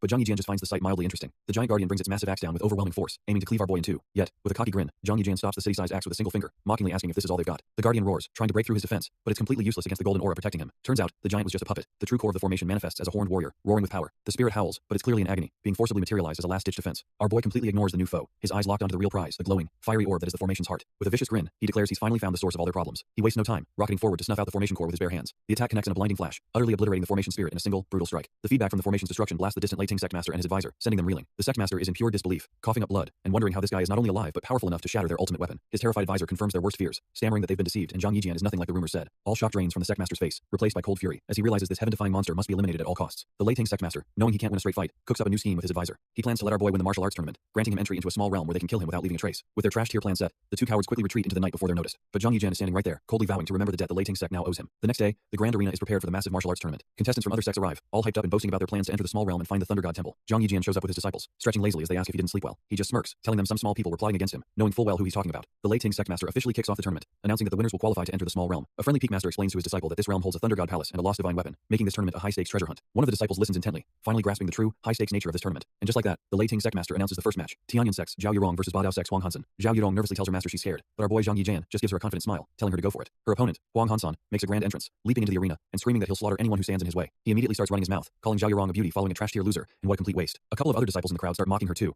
betting that if she wins, they'll eat dirt while standing on their heads. Fueled by his own arrogance, Huang Hansan charges forward, telling her she came to die and should prepare to taste his blade. But Zhao Yurong is on another level, easily dodging his attack and leaping into the air with incredible speed. She comes down with a glowing counterattack so fast he can only mutter that this isn't good. In a flash, she sends the loudmouth punk flying out of the ring, completely and utterly defeated. The disciples who were just running their mouths are completely dumbfounded, unable to believe a loser's disciple just won. The Lei Ting sect master grits his teeth and officially announces Zhao Yurong as the winner of the first match. She runs back to her master, beaming with pride and excitement over her victory. Our boy just smiles and pats her on the head, telling her he knew she could do it, just as his own match is called. Without a moment's hesitation, Zhang Yijian leaps into the arena, ready to show everyone what real power looks like. But before he even lands, his opponent is already on his knees, screaming that he surrenders and admits defeat. The Lei Ting sect master declares Zhang Yijian the winner, but internally reveals this was all his plan to save face for now. Our boy just stretches, bored out of his mind, and complaining that there's absolutely no challenge here. With the two easiest matches out of the way, the sect master announces the next round of fights for the other disciples. Zhao Yurong asks if there's a specific mission, but her master explains he just brought them for some crucial combat experience. Several hours of intense fighting pass in the blink of an eye. When the dust settles, the arena is littered with defeated disciples, while the victors stand tall over the wreckage. The Lei Ting sect master steps forward, ready to announce the final results of this brutal selection. Unsurprisingly, the first names called are Zhang Yijian and his two powerhouse disciples, who breeze through the competition. Next up is the group led by Han Shan, who also proved their strength and secured their spots. The final group of winners is announced, a trio of tough-looking warriors ready for the next challenge. But then, the sect master pulls a classic scumbag move, declaring that he and his advisor get automatic entry as the hosts. Our boy can't believe the nerve, thinking to himself what a shameless and blatant abuse of power this is. Ignoring the silent judgment, Lei Potian raises a mysterious wooden tablet and declares the small world is now open. With a surge of power, a swirling portal materializes, and he gives all the qualifiers just 15 minutes to jump in. The portal roars to life, and the qualified team stand on the precipice, ready to dive into the unknown. Without a moment's hesitation, some arrogant fools make a break for it, already claiming the divine weapon inside as their own. Our boy Zhang Yijian isn't far behind, giving his disciples the signal that it's time to head in. They step through the portal into a new dimension, their eyes immediately drawn to a colossal structure known as the Thunder God Temple. Lei Potian explains to the assembled groups that the temple has 8 floors, but the first 3 have already been picked clean, meaning the real prize is deeper inside. A couple of schemers from the Black Star sect are already rubbing their hands together, dreaming of how a divine weapon will elevate their trash-tier sect to greatness. But as their leader takes his first confident step forward, he freezes, realizing something is terribly wrong. The ground suddenly erupts beneath them as the entire courtyard floor collapses into a massive pitfall trap. Zhang Yijian reacts in a flash, grabbing both of his disciples to keep them from being separated in the chaos. Everyone plummets into the darkness, with the other cultivators screaming in terror, realizing the entire entrance was a deadly trap. As they plummet, our boy holds his disciples close, telling them to brace themselves for impact. The trio hurtles through the darkness, falling faster and faster into the unknown depths of the temple. But Zhang Yijian isn't about to let gravity decide his fate. He channels his energy and unleashes a massive blast to break their fall. His disciples scream as the raw power of the explosion buffers them from the landing. The ground erupts in a massive shockwave, clearing a safe zone for them to touch down. He asks if they're all right, and they confirm they're fine, just a little shaken from the rough landing. Suddenly, a colossal armored boot stomps down right beside them, making the ground tremble. The girls look up, startled by the sound, wondering what kind of monster they've stumbled upon now. Turns out, it's not a monster, but a whole army of armored soldiers, whose commander smirks at the arrival of new guests. The disciples are completely dumbfounded that people are living down here, and Zhang Yayun immediately gets a terrible feeling about this place. But it's all part of the plan, as Zhang Yijian smirks and tells his disciples their real training starts now. He then shoves them forward, simply telling them to do their best while they look back in total confusion. The armored commander scoffs at the sight, calling their master a coward for pushing women forward to block a blade. Zhang Yayun immediately whips her sword out, furiously telling the commander not to talk about her master like that. The commander just throws his head back and laughs, finding it absolutely hilarious that a trash-tier coward could be called a master. Fueled by rage, both disciples charge up their energy and leap forward, screaming at him to shut his mouth. Unimpressed, the commander just powers up his own blade, roaring for these two rookies to get lost. A single, overwhelming blast of energy from his sword sends both girls flying backward through the air. They land hard, completely stunned by his raw strength, and wondering just who the hell this guy is. Turns out, our boy is just chilling in the background, munching on watermelon and cheering them on like it's a damn sports match. The commander smirks, calling their master a coward before ordering his soldiers to kill everyone in the temple. With a unified roar, his armored goons raise their glowing swords and charge forward to execute the order. The disciples realize this is their master's test, sealing their resolve to show him the results of their training. Zhao Yurong is the first to act, unleashing a massive golden hand technique to meet the oncoming wave. Her powerful blast connects, effortlessly sending a few of the armored soldiers flying back. Zhang Yayun follows up immediately, diving into the chaos like a whirlwind of pink energy and slicing through the ranks. She holds her own for a moment but gets overwhelmed by the numbers and is knocked back by a stray blow. Their commander is actually taken aback, admitting to himself that these two women have some serious strength. His soldiers regroup, realizing they can't win with a direct assault, and decide to use a battle formation. They power up in unison, their bodies glowing as they prepare a coordinated formation attack. The soldiers surround the two disciples, trapping them inside a massive, glowing yin-yang formation. With a unified battle cry, the armored grunts charge forward, their killing intent palpable. Zhang Yayun refuses to back down, unleashing a furious pink sword slash to carve a path through them, but her attack is useless, as one of the soldiers easily blocks it with a shimmering magical shield. Both disciples are dumbfounded. Zhao Yurong realizes this isn't just an attack formation, but a defensive one too. The soldiers mock them, claiming that no one has ever survived this trap as they leap in for the kill. Zhang Yayun is immediately overwhelmed, struggling to parry a powerful, coordinated strike from above. Seeing their dire situation, Zhao Yurong creates a barrier, warning her junior sister they'll be worn down if they don't break out now. Their commander just smirks from the sidelines, confident that no one who enters the Thunder God Temple will leave alive. Meanwhile, our boy Zhang Yijian watches from afar, sighing to himself that his disciples are still lacking in skill. He decides his girls have struggled enough and summons a whole arsenal of divine grade gear to even the odds. Even a monstrous temple guardian is left dumbfounded, sensing the overwhelming aura of so many divine weapons at once. Our boy casually tosses the top-tier equipment over to his disciples, telling them to catch. They eagerly grab their new toys, thanking their master for the game-changing power-up. But the armored soldiers are unimpressed, charging forward and telling them their pointless struggle is over. With her new sword, Zhang Yayun unleashes a colossal wave of pink energy, ready to turn the tables. Her devastating attack slams head-on into the soldiers' defensive magical formation. But this time, their once impenetrable shield cracks and shatters under the sheer force. The soldiers are sent flying, completely shocked by her sudden and overwhelming boost in power. Not to be outdone, Zhao Yurong summons a massive thunder beast, roaring for everyone to get out of her way. The thunder beast roars to life, pouncing on the unsuspecting soldiers with crackling energy. In an instant, the entire squad of elite armored soldiers is left scattered and defeated on the ground. Their commander is absolutely dumbfounded, unable to process how his men were wiped out so easily. Realizing he completely underestimated them, he powers up, his aura flaring with immense pressure. He takes a single, heavy step forward, deciding it's time to handle this trash himself. Leaping into the air, the commander vows that he'll personally be the one to take their heads. He unleashes a devastating sword strike, screaming for them to go down and be buried with his men. Seeing the overwhelming wave of energy, the disciples know they have to act fast to survive. Jiang Yayun and Zhao Yurong combine their powers, erecting a massive energy shield just in time. But the commander's attack is on another level, shattering their desperate defense into a million pieces. The disciples scream, pouring every last ounce of their energy into surviving the blow. Jiang Yayun takes the lead, but Zhao Yurong knows it's hopeless and yells for her to retreat. She's in awe of the commander's weapon, realizing it's far more powerful than even the divine artifacts their master gave them. As predicted, Jiang Yayun's sword shatters into pieces against the immense power. The resulting explosion sends both girls flying, their defenses utterly crushed. The commander smirks, declaring them no match for his might. But just then, our boy Zhang Yijian appears, catching his disciples and telling them he's proud of their courage. The commander is completely dumbfounded, questioning how they could possibly still be alive. Zhang Yijian steps forward, his aura flaring as he calmly states that harming his disciples is a crime punishable by death. Enraged by the threat, the commander calls him a coward for hiding behind women and dares him to try. The commander roars, charging forward with his divine sword, absolutely certain our boy is looking to die. But Zhang Yijian just sidesteps the attack and delivers a lightning-fast kick, shattering the ground. He smirks, wondering if this trash-tier fool really thought he could compete with him in speed. The commander is stunned, realizing he couldn't even track his opponent's movements. Our boy prepares his own blade, crackling with an energy that puts the commander's weapon to shame. His disciples watch in horror, convinced their master is about to be overwhelmed by that divine sword. In the very next instant, Zhang Yijian sends the commander flying with a brutal kick to the face. Zhao Yurong and Jiang Yayun are left completely speechless, their jaws on the floor. He appears right in front of the dazed commander, mockingly asking if that was the best speed he had. Grabbing his head, he calmly explains that in his world, this is what they call an unexplained combo. With a final, crushing blow, he smashes the commander into the ground like a ragdoll. The commander is absolutely livid, screaming that our boy is just treating this life or death battle like a game. Desperate, he tries to stall for time, proposing a 10-year pact while secretly planning to just run away. But Zhang Yijian stomps him down, coldly stating that he has absolutely no intention of waiting that long. He raises his blade, a wicked grin on his face, declaring that today is the day this all ends. The commander watches in pure terror as the golden light of the sword descends upon him. Cornered and with no way out, he decides to go for broke, screaming that if he's going down, he's taking everyone with him. Seeing the fool about to self-destruct, Zhang Yijian instantly moves to shield his disciples. A massive explosion of spiritual energy erupts, engulfing the entire area in a blinding light. When the dust settles, our boy stands completely unscathed, having effortlessly protected both his disciples from the blast. Amidst the rubble, a single glowing item remains from the commander's fiery end. Zhao Yurong is the first to spot it, asking her master what that mysterious thing could be. Without a word,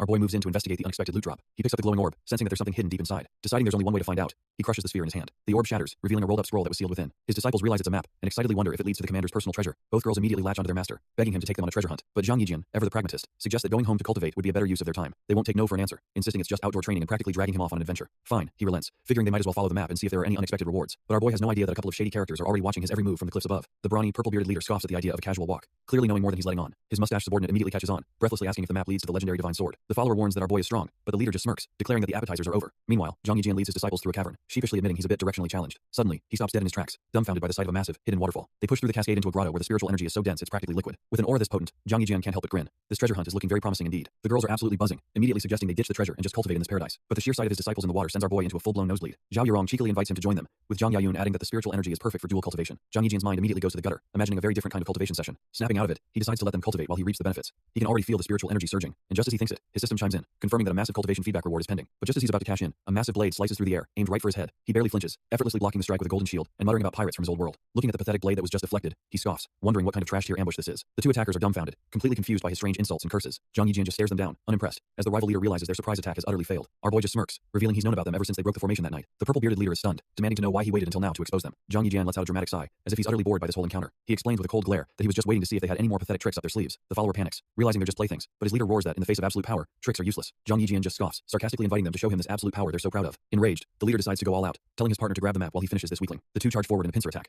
but our boy effortlessly leaps over the leader's initial strike. Before the mustached follower can even react, Zhang Yijian appears right in his path, blocking him with a flash of energy. He grabs the man's wrist, a golden orb glowing in his palm, and asks if he was trying to take the map. Without a moment's hesitation, our boy smashes the mustached follower into the ground with a fiery palm strike. Seeing his partner get absolutely bodied, the purple-bearded leader roars, unleashing his ultimate technique, the 9 luminaries divine thunder. Colossal bolts of lightning crash down from the heavens, completely engulfing the area around Zhang Yijian. But our boy just stands there, casually catching a bolt with his bare hand, and asking if that's seriously all he's got. The leader is completely dumbfounded, unable to process how someone could just nullify his divine tier attack. With a cold smirk, Zhang Yijian tells the guy that if he's so fond of this thunder, he can have it back. He fires the concentrated lightning right back at its owner. The impact sends the leader flying, slamming him hard into the ground in a shower of sparks. Beaten but not broken, he pulls out a talisman, snarling that he still has a few secret techniques left. He activates the thunder talisman, convinced this power-up will let him break through and finally win this fight. But our boy just smirks, completely unfazed by the enemy's desperate power-up. The Lei Ting sect master channels all his power, roaring for his cultivation to break through to the next level. Turns out, that was the worst possible timing, as Zhang Yijian's system announces a 10,000-fold cultivation return from a disciple. A colossal pillar of golden energy erupts around our boy, a breakthrough that completely dwarfs his opponents. The sect master is left dumbfounded, unable to comprehend how Zhang Yijian is also breaking through at the exact same moment. His advisor has seen enough. Realizing this kid is a monster, he wisely decides to get the hell out of there. But the sect master refuses to accept defeat, channeling every last bit of his lightning into his sword for one final strike. Zhang Yijian just scoffs at his pathetic defiance, raising a hand to unleash his own technique. He summons a truly gigantic hand of pure golden energy, which looms over the sect master like a mountain. The massive hand slams down with unstoppable force, crushing the sect master and his final attack in an instant. Plummeting from the sky, the Lei Ting sect master finally accepts the grim reality that he is completely lost. Before he can even hit the ground, his advisor swoops in, grabs his unconscious ass, and makes a run for it. that. Our boy watches them flee with a flicker of surprise, wondering if they really just bailed that easily. He decides to let them go, figuring they've been punished enough, but vows to kill them if they ever dare to return. Turning his attention, he finds his disciples, who excitedly report that they both broke through their cultivation bottlenecks. A proud smile spreads across his face. This whole trip was definitely worth the trouble after all. With business concluded, he tells the girls to dry themselves off so they can get a move on. Meanwhile, in a completely different part of the temple, a new group of cultivators has arrived with a clear purpose. Their leader announces that they've reached the 6th level and orders his men to search for any trace of a divine sword. With a yes sir, the team immediately splits up, beginning their meticulous search of the ancient courtyard. But as they search, their leader suddenly freezes, sensing an ominous presence. His subordinates are confused, asking what's wrong, but he just yells that something is here. Before anyone can react, one of his men is snatched up by some kind of invisible web. The other subordinate is dumbfounded, completely unable to process what just happened. In the next instant, he too is caught and yanked away into the sky. The commander is left alone, screaming for whatever is hiding to show itself. He braces for a fight,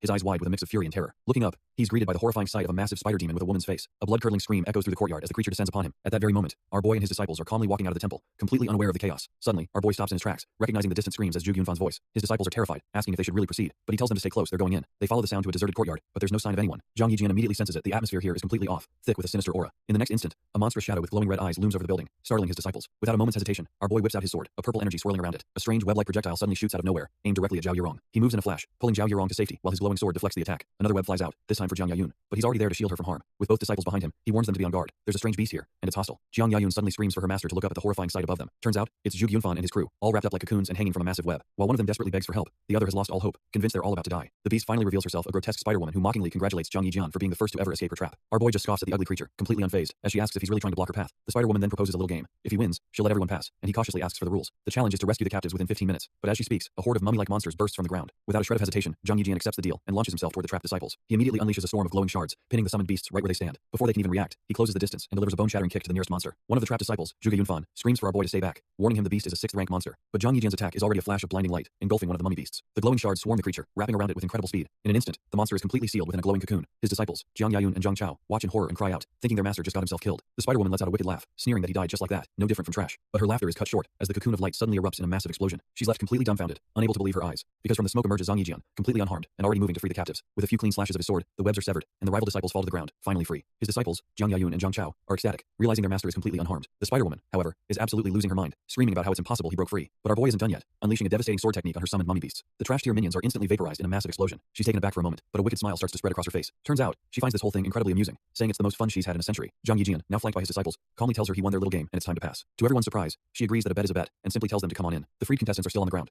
completely dumbfounded, and asking if they can really leave now. Zhang Yijian just turns back and yells at them to stop standing around and get a move on. The freed contestants quickly make their exit, not wanting to stick around for another second. But the spider demon woman isn't happy at all, complaining that she hasn't had enough fun yet. Inside the temple, the leader of the other group thanks our boy for saving them, but Zhang Yijian coldly brushes it off. His subordinates are fuming at the arrogance, suggesting they take him out, but their leader tells them to be patient and wait for the right moment. Meanwhile, Zhang Yijian and his disciples hit a dead end, but he's certain the map showed a path forward. Trusting his instincts, our boy approaches the wall and places his hand on the cold stone. Just as he suspected, his touch reveals a hidden mechanism. A keyhole appears right before their eyes. He smirks, realizing they've found the lock, but now they have a new problem. There's no key in sight. Without missing a beat, he orders his disciples to spread out and search the entire hall. The rival group sees this and decides they better start looking too, not about to let Zhang Yijian get ahead. While the rival group searches, a small, sinister-looking spider crawls unnoticed up a nearby pillar. The creature stealthily makes its way onto the neck of the red-haired commander, who's completely oblivious. With a faint purple glow, the spider sinks its fangs into the commander's flesh. He flinches from the sharp pain, brushing it off as a mosquito bite, but his subordinate can tell something's not right. Meanwhile, Zhang Yijian's disciples report back, confirming their side of the hall is also a dead end. The rival team comes up empty-handed too, leaving their leader dumbfounded about where the key could possibly be. Our boy connects the dots, realizing every level has a guardian, and the key must be with the human-faced spider outside. With a new plan in mind, he tells his disciples to stay put while he goes to confront the beast alone. He reassures them with a smirk, promising to make it quick as he strides confidently towards the exit. But before he can even take a step, the floor is suddenly swarming with a horde of squeaking, purple glowing spiders. The tiny spiders crawl up everyone's legs, their purple glow a sinister warning. The rival cultivators completely lose their cool, screaming as the swarm covers them. Even their leader is dumbfounded, watching his men get devoured by the creepy crawlies. Zhang Yijian's disciples are no better, trapped in a sea of skittering legs and fangs. But our boy has already bypassed the fodder, calmly asking the spider demon for the key. The guardian grins, amused that he actually came back to face her. She agrees to hand over the key, but only if he can survive 2 of her little games. With a twisted smile, she boasts that for 100 years, her game of death has remained undefeated. Leaning in close, she tells him the first game is simple.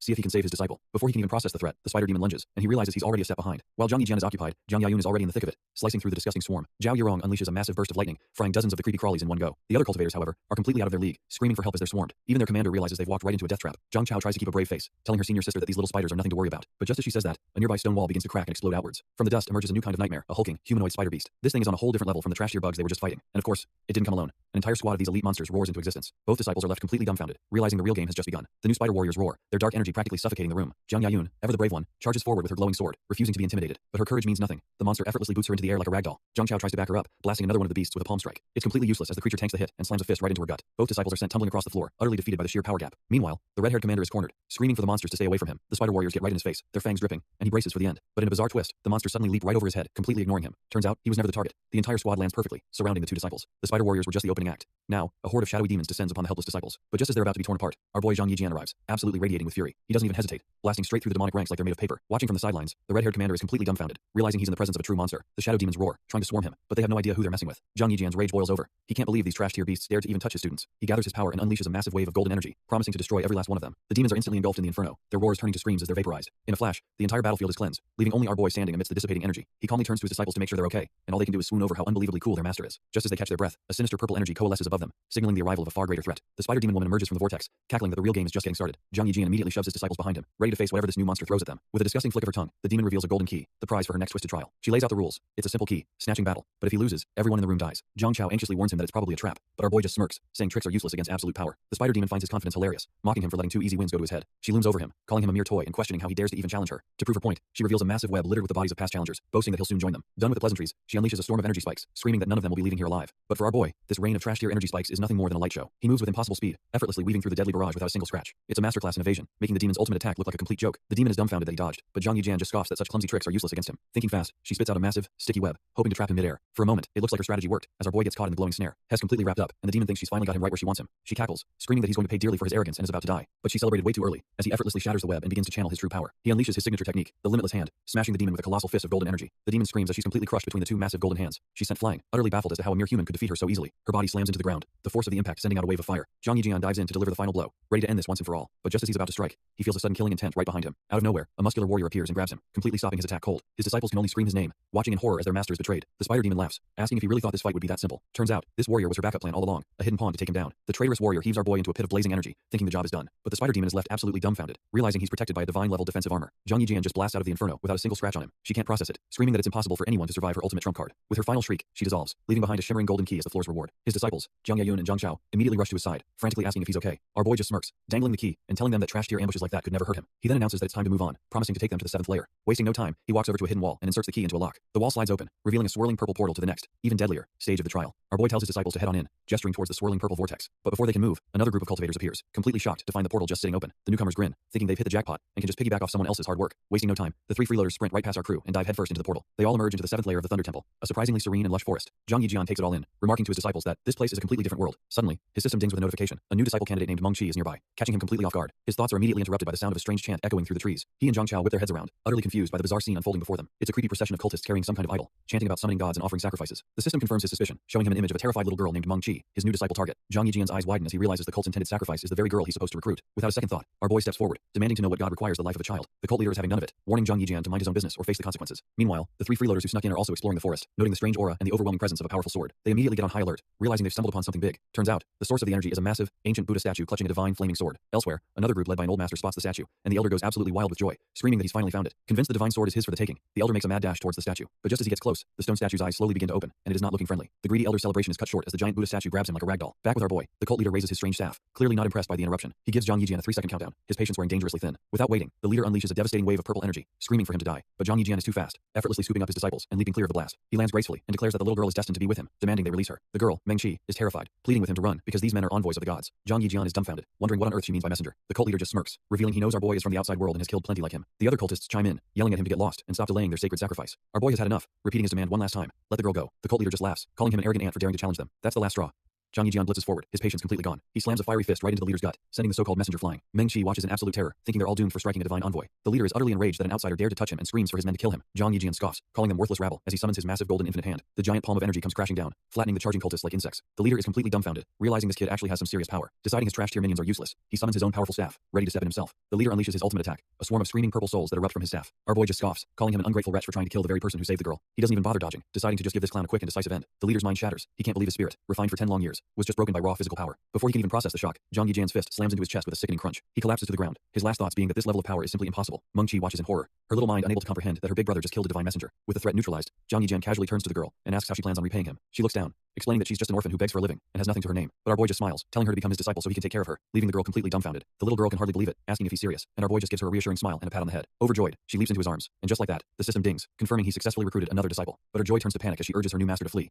warning him that the villagers will surely report him to their deity. She admits she's never actually seen this so-called deity, but she knows it's always been there, granting the villagers immense power. Suddenly, we're back with his other disciples, who report that the map's destination is on the 8th level, but they need to find a guardian to proceed. Hearing this, their new little sister confidently chimes in, announcing that she knows exactly where the guardian is. She leads them through the woods, following a flock of birds to a hidden location. They arrive to find a group of cultists groveling before a stone monument, begging a sword god for mercy because their offering was stolen. And right on cue, the so-called sword god appears from the sky, absolutely livid that these useless fools failed to protect his offering. He unleashes a terrifying aura, screaming at them for their incompetence before preparing to strike them down. The sword god doesn't hesitate for a second, smacking his pathetic followers aside for their incompetence. He then turns to the monument, demanding to know where his real enforcers, the sword slaves, are hiding. As if on command, a new trio of cultivators emerges from the forest, kneeling and ready to serve. The sword god, seething with rage, orders them to hunt down the thief who stole his offering and kill them on sight. With his new lackeys on the job, the deity leaves the original trash tier worshippers knocked out cold on the ground. Meanwhile, our boy and his disciples are closing in, with Meng Qi explaining she found the guardian's location when she got lost. She confidently points the way, sure that they're just about to find what they're looking for. But as they get closer, the other disciples suddenly stop, pointing at something completely unexpected. Before them stands a colossal Buddha statue, radiating a strange energy in the desolate woods. Zhang Yijian is just as surprised, but he senses something else, a powerful sword intent coming directly from the statue. The giant Buddha statue suddenly cracks, its stone shell crumbling away. Turns out, it wasn't a statue at all, but a prison for a monstrous guardian beast. Meng Qi points, shouting that this is the guardian she was trying to find. Our boy and his disciples are completely dumbfounded. This is not what they were expecting. Zhang Chao tells the others to search the body, remembering the guardian holds the key to the 8th level. But Zhang Yijian is already suspicious, wondering why the guardian is dead and who could have possibly beaten them here. Just as he predicted, his disciples report back that the key is nowhere on the beast's corpse. Suddenly, our boy's instincts flare as a blur of motion cuts through the air. He feels a lethal killing intent aimed right at his neck. Zhang Yijian dodges just in time as one of the sword god's new lackeys launches a surprise attack. Our boy is completely blindsided when he recognizes one of the attackers as Han Shan, a guy who had previously offered to help. Before he can even process the betrayal, two more disciples drop from the sky, their blades glowing with a sinister purple energy. Zhang Yijian effortlessly leaps over their pincer attack, the ground erupting where their swords collide. As he lands, he notices their eyes are completely vacant and realizes they're nothing more than puppets being controlled. Deciding not to kill these poor souls, he summons his golden infinite hand to non-lethally smack them out of commission. Just then, the real mastermind, the so-called sword god, emerges from the woods, smirking that he's found the one who stole his offerings. The sword god wastes no time, launching a massive blue sword wave straight at our boy. But Zhang Yijian isn't even phased, casually raising a single finger to effortlessly deflect the attack. The sword god is left completely dumbfounded, his arrogant expression twisting into pure disbelief. With a cold look, Zhang Yijian informs the trash tier god that his little game is over, and today, he's going to die. The sword god gets blasted back by a pillar of golden energy, screaming as his attack is completely nullified. He lands, shocked, but manages to read our boy's power, identifying him as an early-stage tribulation cultivator. The god scoffs, convinced that his status as a divine artifact's embodiment means he can crush this mortal like an ant. But before he can act, a blinding flash of light erupts from Zhang Yijian's direction. The sword god shields his eyes, completely dumbfounded by the overwhelming brilliance. The source of the light?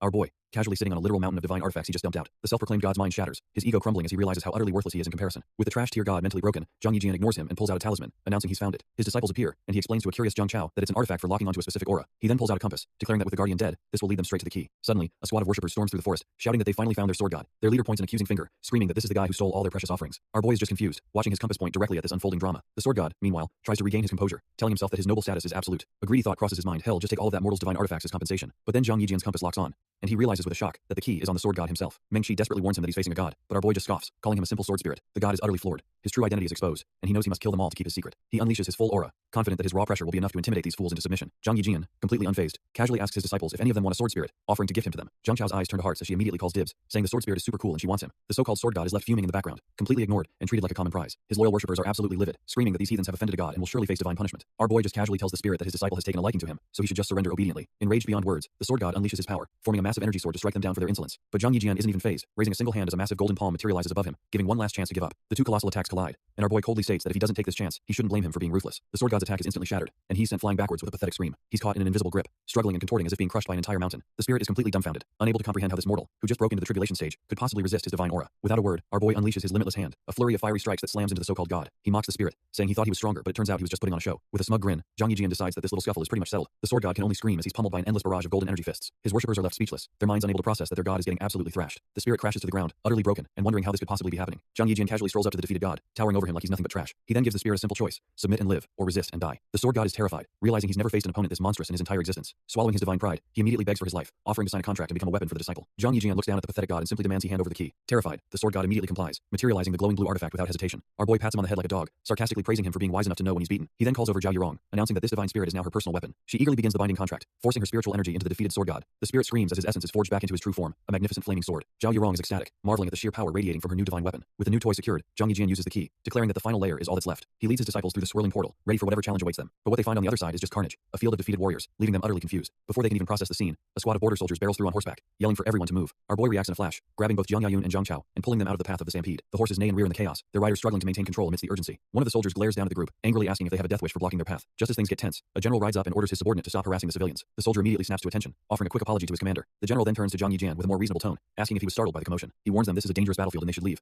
but his advice is cut short by an urgent report. A panicked scout screams that the first line of defense has fallen and a horde of monstrous invaders is pouring in. The general's expression hardens as he draws his sword, roaring at his men to prepare to face the enemy. Without a second thought, the general roars for his soldiers to follow him and charge straight into the enemy ranks. Our boy Zhang Yijian is left dumbfounded, realizing the so-called 8th level is a full-blown battlefield. His disciples rush over with a map, as Jiang Yayun points out that the red dots on it seem to be moving. Intrigued, Zhang Yijian takes the map from her for a closer look. He confirms her observation. The red dots are definitely moving, and they're getting closer to their position. A chilling thought hits him as he connects the dots. Could these markers represent the invading horde? Meanwhile, the general is already deep in the fray, his blade glowing as he cuts down the first monster. He's a one-man army, a whirlwind of steel and fury against the tide of invaders. The general screams that they must hold the line, as the main military camp is just behind them. But his impressive display only attracts the wrong kind of attention, as an elite squad of invaders smirks, their leader claiming the general's head. Just as predicted, the elite invader squad makes its move, tearing through the soldiers with terrifying speed. The general is caught completely off guard, dumbfounded by the sheer power of this new foe. The beast-like warrior grins, lunging forward while boasting that he's about to taste the general's blood. He lands a devastating blow, and even though the general blocks, the force sends him reeling backwards. Seeing their leader in peril, the loyal soldiers scream for his protection and charge in without a second thought. They surround the monster with their spears, but he just smirks, effortlessly deflecting their attacks with a burst of dark energy. With a single powerful shockwave, the invader sends the entire squad of soldiers flying like ragdolls. The general watches in horror, realizing the invaders have evolved, and that this fight is utterly hopeless. Left with no choice, he swallows his pride and screams for his men to retreat before they're all wiped out. But just as all hope seems lost, a figure drops from the sky. Our boy Zhang Yijian has finally arrived. The general is completely dumbfounded, asking why our boy is here, and realizing he must be the mysterious red dot he saw earlier. He frantically shoves Zhang Yijian back, screaming for him to leave because he can no longer offer any protection. But the invader is having none of it, roaring that since he's here, no one gets to leave alive as he unleashes a vicious energy slash. The general's blood runs cold. He knows there's no way he can dodge or block an attack that fast. In a flash, Zhang Yijian simply raises his hand and effortlessly shatters the deadly purple energy into a million pieces. The beast man is left completely speechless, his brain short-circuiting as he tries to figure out what just happened. Even the general can't believe his eyes, wondering how this kid just nonchalantly blocked the invader's lightning-fast attack. Our boy calmly explains that the general can't die just yet,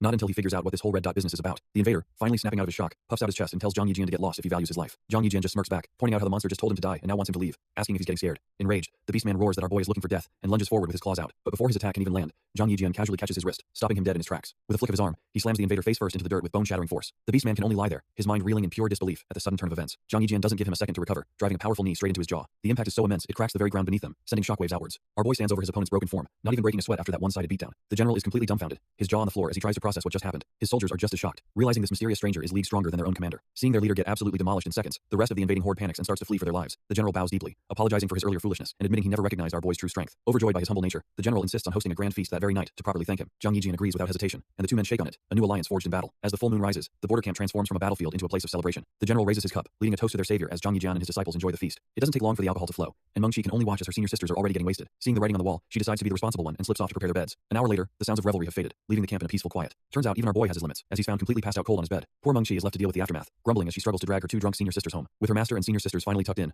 Meng Qi sighs in relief, her job finally done. Exhausted from playing babysitter, she decides it's time for her to get some well-deserved rest too. Meanwhile, our boy and his disciples are lost in a blissful, drunken dream, completely unaware of the world. But as morning comes, Zhang Chao starts to stir, feeling uncomfortably hot and disoriented. Suddenly, a scream rips through the morning quiet, echoing from their tent. Zhang Yijian is jolted awake, his heart pounding as he tries to figure out what's going on. His two disciples are also awake, clutching their robes in a panic, asking if anything happened while they were drunk. Our boy is dumbfounded, his memory a complete and utter blank slate. Just then, a sleepy Meng Qi enters, explaining that they all drank way too much and she had to carry them in. He desperately asks for confirmation that nothing happened, and Meng Qi reassures the panicked trio they just slept like logs. The whole group breathes a collective sigh of relief, glad their drunken night didn't lead to any disasters. Later, our boy checks his system map, which shows a glowing red dot marking the key to the next level. He's suddenly on high alert, realizing the red dot has moved from its previous position. Just then, the friendly border general arrives with his men, announcing he's brought them a hearty breakfast. Forgetting all their worries, Zhang Yayun and Zhang Chao's eyes light up at the sight of a perfectly roasted chicken. The general smiles, telling them to eat slowly as there's plenty more where that came from. But Zhang Yijian is too preoccupied, wondering why the general himself is the red dot on his map, and asks his system for answers. The system reveals the truth. The general is the guardian of the 8th level, and his entire existence is dedicated to fighting a foreign race. He asks the system how to get the key, and the answer is grim. He must annihilate the foreign race to fulfill the general's lifelong wish. The general notices our boy isn't eating, but Zhang Yijian, now burdened with this new mission, says he's not hungry and asks to hear the general's story instead. The general begins his tale, explaining he's just a simple warrior at heart. He recounts how he followed his father onto the battlefield from a young age, a life forged in conflict. The story turns grim as he reveals his family and friends all perished in the endless war. Now, his entire existence is fueled by an irreconcilable hatred for this foreign race. Our boy steps up, confidently telling the general he can help him achieve his lifelong wish, but the general just scoffs, admitting that while Zhang Yijian is strong, annihilating an entire race is an impossible fantasy. Dismissing the offer, he tells them to rest up while he returns to his military duties. Without a moment's hesitation,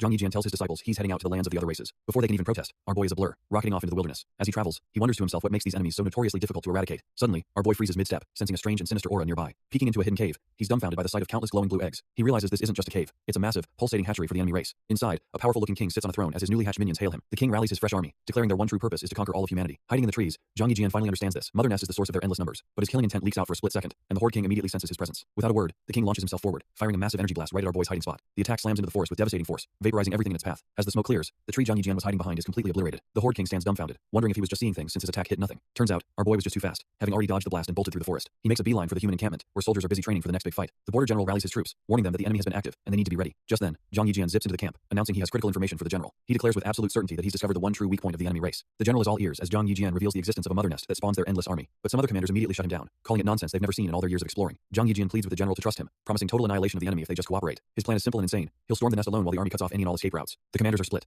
One calls Zhang Yijian's plan total nonsense, but the other admits the risk might be worth the reward. The general mulls mulls it over, knowing that entering the northern stronghold is basically a suicide mission. But against all odds, he decides to trust our boy, asking what the plan is. Zhang Yijian tells him to bring 300 soldiers to guard the pass. That very night, a small, elite force led by Zhang Yijian and his disciples zips through the sky under the full moon. They soon arrive at their destination, a desolate, ominous-looking cave entrance nestled deep in the mountains. Zhang Yijian orders the general to station his men here, creating a perimeter to ensure nothing gets out alive. But it turns out the skeptical commanders followed them, mocking the idea that such a powerful race would ever need to escape. Our boy finally snaps, telling the loudmouth commander he's had enough of his constant whining. Before things escalate, the general steps in, grabbing his subordinate and telling him to just trust the plan now that they're here. Zhang Yijian then turns to his disciples, ordering them to assist the general in intercepting any enemy forces. With his disciples posted, our boy announces he's going in alone to face the horde. The skeptical commanders just scoff, thinking he's a suicidal fool, but they're curious to see what he's got. Zhang Yijian wastes no time, rocketing deep into the enemy's lair. He quickly realizes the mother nest is massive and will require a special approach to destroy. Suddenly, a swarm of monstrous beasts bursts out, screaming that the human can't get near their nest. But our boy just smirks, declaring their souls are the perfect fuel for the grand formation he's about to unleash. Watching from the entrance, the commanders urge the general to retreat, convinced Zhang Yijian is already dead meat. A colossal explosion erupts from the cave, shaking the entire mountain. The two commanders are left completely dumbfounded, shielding their eyes and asking what in the world just happened. The smoke clears to reveal Zhang Yijian, floating calmly above a crater filled with the vaporized remains of the horde. Yet, our boy is actually disappointed, muttering that his attack was too weak and some of them are still standing. The few survivors, thinking they have a chance, let out a war cry and charge straight at him. With a ferocious yell, Zhang Yijian decides to stop holding back and unleashes a flurry of golden energy. The trash tier monsters are instantly shredded, their bodies tossed around like ragdolls by the sheer force. He realizes there are still more deeper inside, and decides he has to deal with them all at once. Gathering immense power, he unleashes one of his signature moves, the Infinite Hand. The attack slams into the ground, sending a devastating shockwave of pure energy deep into the cave. The remaining horde members are caught completely off guard as the very earth beneath them shatters. They're sent flying into the air, screaming for help as their bodies are torn apart by the overwhelming power. Watching from afar, the general and his commanders are utterly dumbfounded, realizing they were so blind to have mocked a true immortal. Deep within the nest, the horde king is in disbelief, unable to comprehend how a mere human could possess such devastating power. His remaining guards are in full-blown panic, crying that if the mother nest is destroyed, their entire race is finished. But the king smacks them aside, scoffing at their cowardice and boasting that no human could possibly contend with him. His guards, ever the sycophants, immediately start hailing their great king, convinced that his personal intervention guarantees their victory. Puffed up with arrogance, the horde king cloaks himself in a sinister purple aura and declares he'll handle this intruder himself. Meanwhile, our boy Zhang Yijian is already pressing forward, his only thought being to destroy the nest and complete the mission. He unleashes another 60 golden palm strikes, a relentless barrage of energy meant to obliterate everything in his path. The horde king charges headfirst into the onslaught and desperately throws up a purple energy shield to block the attack. A massive explosion erupts as the golden hands slam into the king's desperate defense. Zhang Yijian pauses midair, a flicker of surprise on his face as he realizes his attack didn't just punch straight through. Emerging from the smoke, the horde king roars that the human brat shouldn't get cocky and charges forward with his massive axe. He channels all his rage into a single, devastating swing meant to cleave our boy in two, but Zhang Yijian dodges the attack with almost insulting ease, slipping right past the blade. He casually asks if this monster is really the king of the so-called other races. Enraged by the disrespect, the king screams for him to die and unleashes a furious spinning attack. Our boy simply leaps over the whirlwind of destruction, completely unfazed. He lands gracefully, calmly noting the overwhelming power behind the king's attacks. The king brings his axe down for a final overhead smash, but Zhang Yijian just sighs, bored of this little game. With a single hand, he effortlessly stops the massive, energy-infused axe blade dead in its tracks. The horde king is left completely dumbfounded, unable to believe what he's seeing. With a surge of golden energy,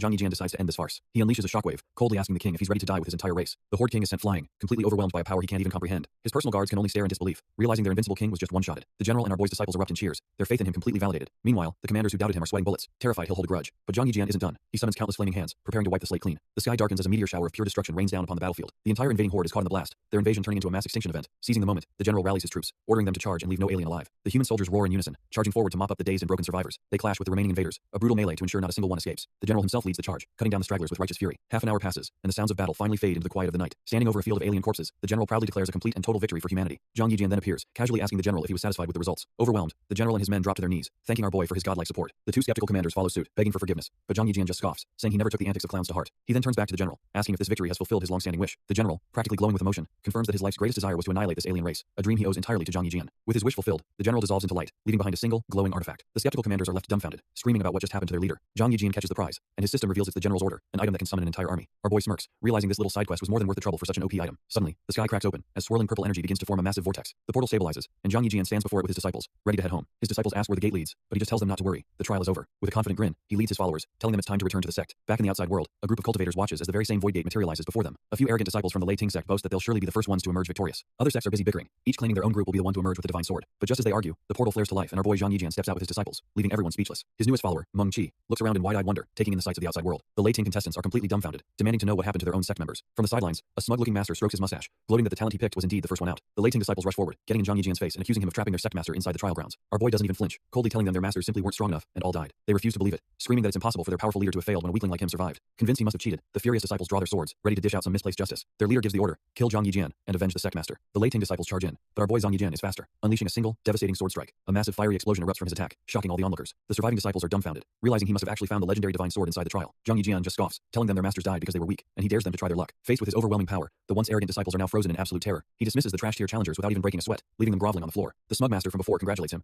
and Zhang Yijian politely says he's tired and ready to head home with his crew. As they leave, he decides they should make a detour to Tianlu City to check on his third disciple, Zhang Chao. Turns out, that's a great idea, because at that very moment, Zhang Chao is desperately fleeing for her life from a pack of hunters. Their leader screams at his men to not let her escape, promising a promotion for whoever kills the city lord. The lead hunter corners her, gloating that there's nowhere left for the city lord to run. Her last loyal men tell her it's hopeless. They're completely surrounded and trapped, but Zhang Chao grits her teeth, snarling that she will never allow Fengai City to annex her home. The pursuers just laugh, telling her to stop struggling since their city lord has reached the tribulation crossing stage. Done with the chatter, the leader screams for his men to kill her, and they charge in with their swords drawn. But just as their blades are about to connect, she whips out a shimmering golden dagger. The artifact unleashes a blinding wave of energy, instantly cutting down all of her attackers. Zhang Chao is left completely stunned, shocked by the overwhelming power she just wielded. Looking at the floating dagger, she realizes this must be the incredible gift her master gave her. She can't believe it. Her master actually gave her a genuine divine-grade weapon. But just as she celebrates, the city lord of Fengai City appears, declaring he's finally found her. He charges forward, screaming that once he captures her, he'll rule over both cities. Suddenly, the golden dagger zips through the air on its own, cutting down even more of his men. Zhang Chao is completely dumbfounded, wondering why the divine weapon is moving by itself. The Fengai City lord is also caught off guard, staring at the tiny blade rocketing towards him. Before he can even react, the dagger pierces straight through his chest. The sheer force of the impact sends him flying backwards, crashing into the ground. Seeing this, Zhang Chao and her men run for their lives, thinking the weapon has gone berserk and is killing indiscriminately. The dagger finally stops, leaving Zhang Chao to stare down at the gasping Fengai City lord. Her subordinate checks his pulse and confirms the worst. The man is dead, causing Zhang Chao to panic that this was a huge mistake. The man suggests they take the body back,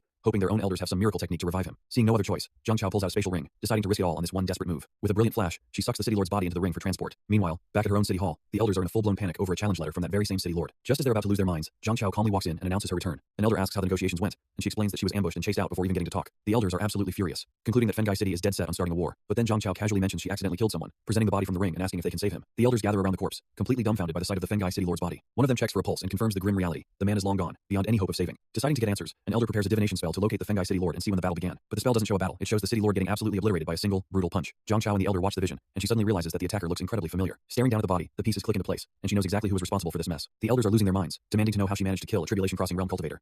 But she just says she didn't. She explains that it wasn't her doing. A divine weapon she received took the initiative and stabbed him to death on its own. The elders connect the dots, realizing this god-tier weapon must have been a gift from her master, who they now see as a true deity. As if on cue, a voice calls out to her, and she turns to see her master Zhang Yijian arriving with all her fellow disciples in tow. The Tianlu elders are completely dumbfounded, stammering out the name Zhang Immortal as they realize who has just arrived. Zhang Chao respectfully greets her master, who tells her there's no need for formalities. He's here to take her back to the sect, but she hesitates, explaining that she has one unresolved issue weighing heavily on her heart before she can leave. Our boy asks what's wrong, and she reveals that the neighboring Fengai City still wants to annex them and has sent a challenge. Even with their lord dead, she knows they won't give up, and Zhang Yijian calmly agrees to wait for her to handle it. Meanwhile, over in Fengai City, the mood is anything but calm. The elders are in an uproar, furious that their lord's life token shattered while he was out trying to kill Zhang Chao. One of them can't believe it, arguing there's no way a trash-tier golden core cultivator could possibly defeat their lord. They all agree that their lord must be avenged, and one suggests a terrifying plan. Wake up the old lord to deal with her. The lead elder slams his fist on the table, his mind made up. They will summon their ancient powerhouse to crush Tianlu City. The elders kneel before a massive coffin, begging their old lord to awaken and avenge his murdered son. A dark, oppressive aura begins to leak from the coffin as it starts to tremble violently. Suddenly, a single blood-red eye snaps open on the coffin's surface, ordering them all to march on Tianlu City at midnight. The elders are ecstatic. Their ultimate trump card has answered the call, and revenge is finally within their grasp. Meanwhile, back in Tianlu City, the night is peaceful under a full moon. Our boy Zhang Yijian is just chilling, enjoying some watermelon and remarking on how beautiful the moon is tonight. His disciple, Zhang Chao, approaches, offering him a freshly cooked midnight snack to enjoy. He stands up, touched by her thoughtfulness and ready to dig in. They share a pleasant moment as he takes a piece of chicken, completely unaware of the storm about to break. But just as they relax, the entire wall behind them explodes inward, shattering the peace in an instant. Zhang Yijian and his disciple Zhang Chao are instantly on alert, wondering who dared to attack them. A crew of elders from Fengai City storms in, their leader immediately demanding to know where Zhang Chao is. The commotion brings Tianlu City's own elders running, asking their city lord what on earth is going on. But Zhang Chao is completely unfazed, nonchalantly telling her men not to worry. It's just some trash from Fengai City looking for trouble. The lead Fengai elder points right at her,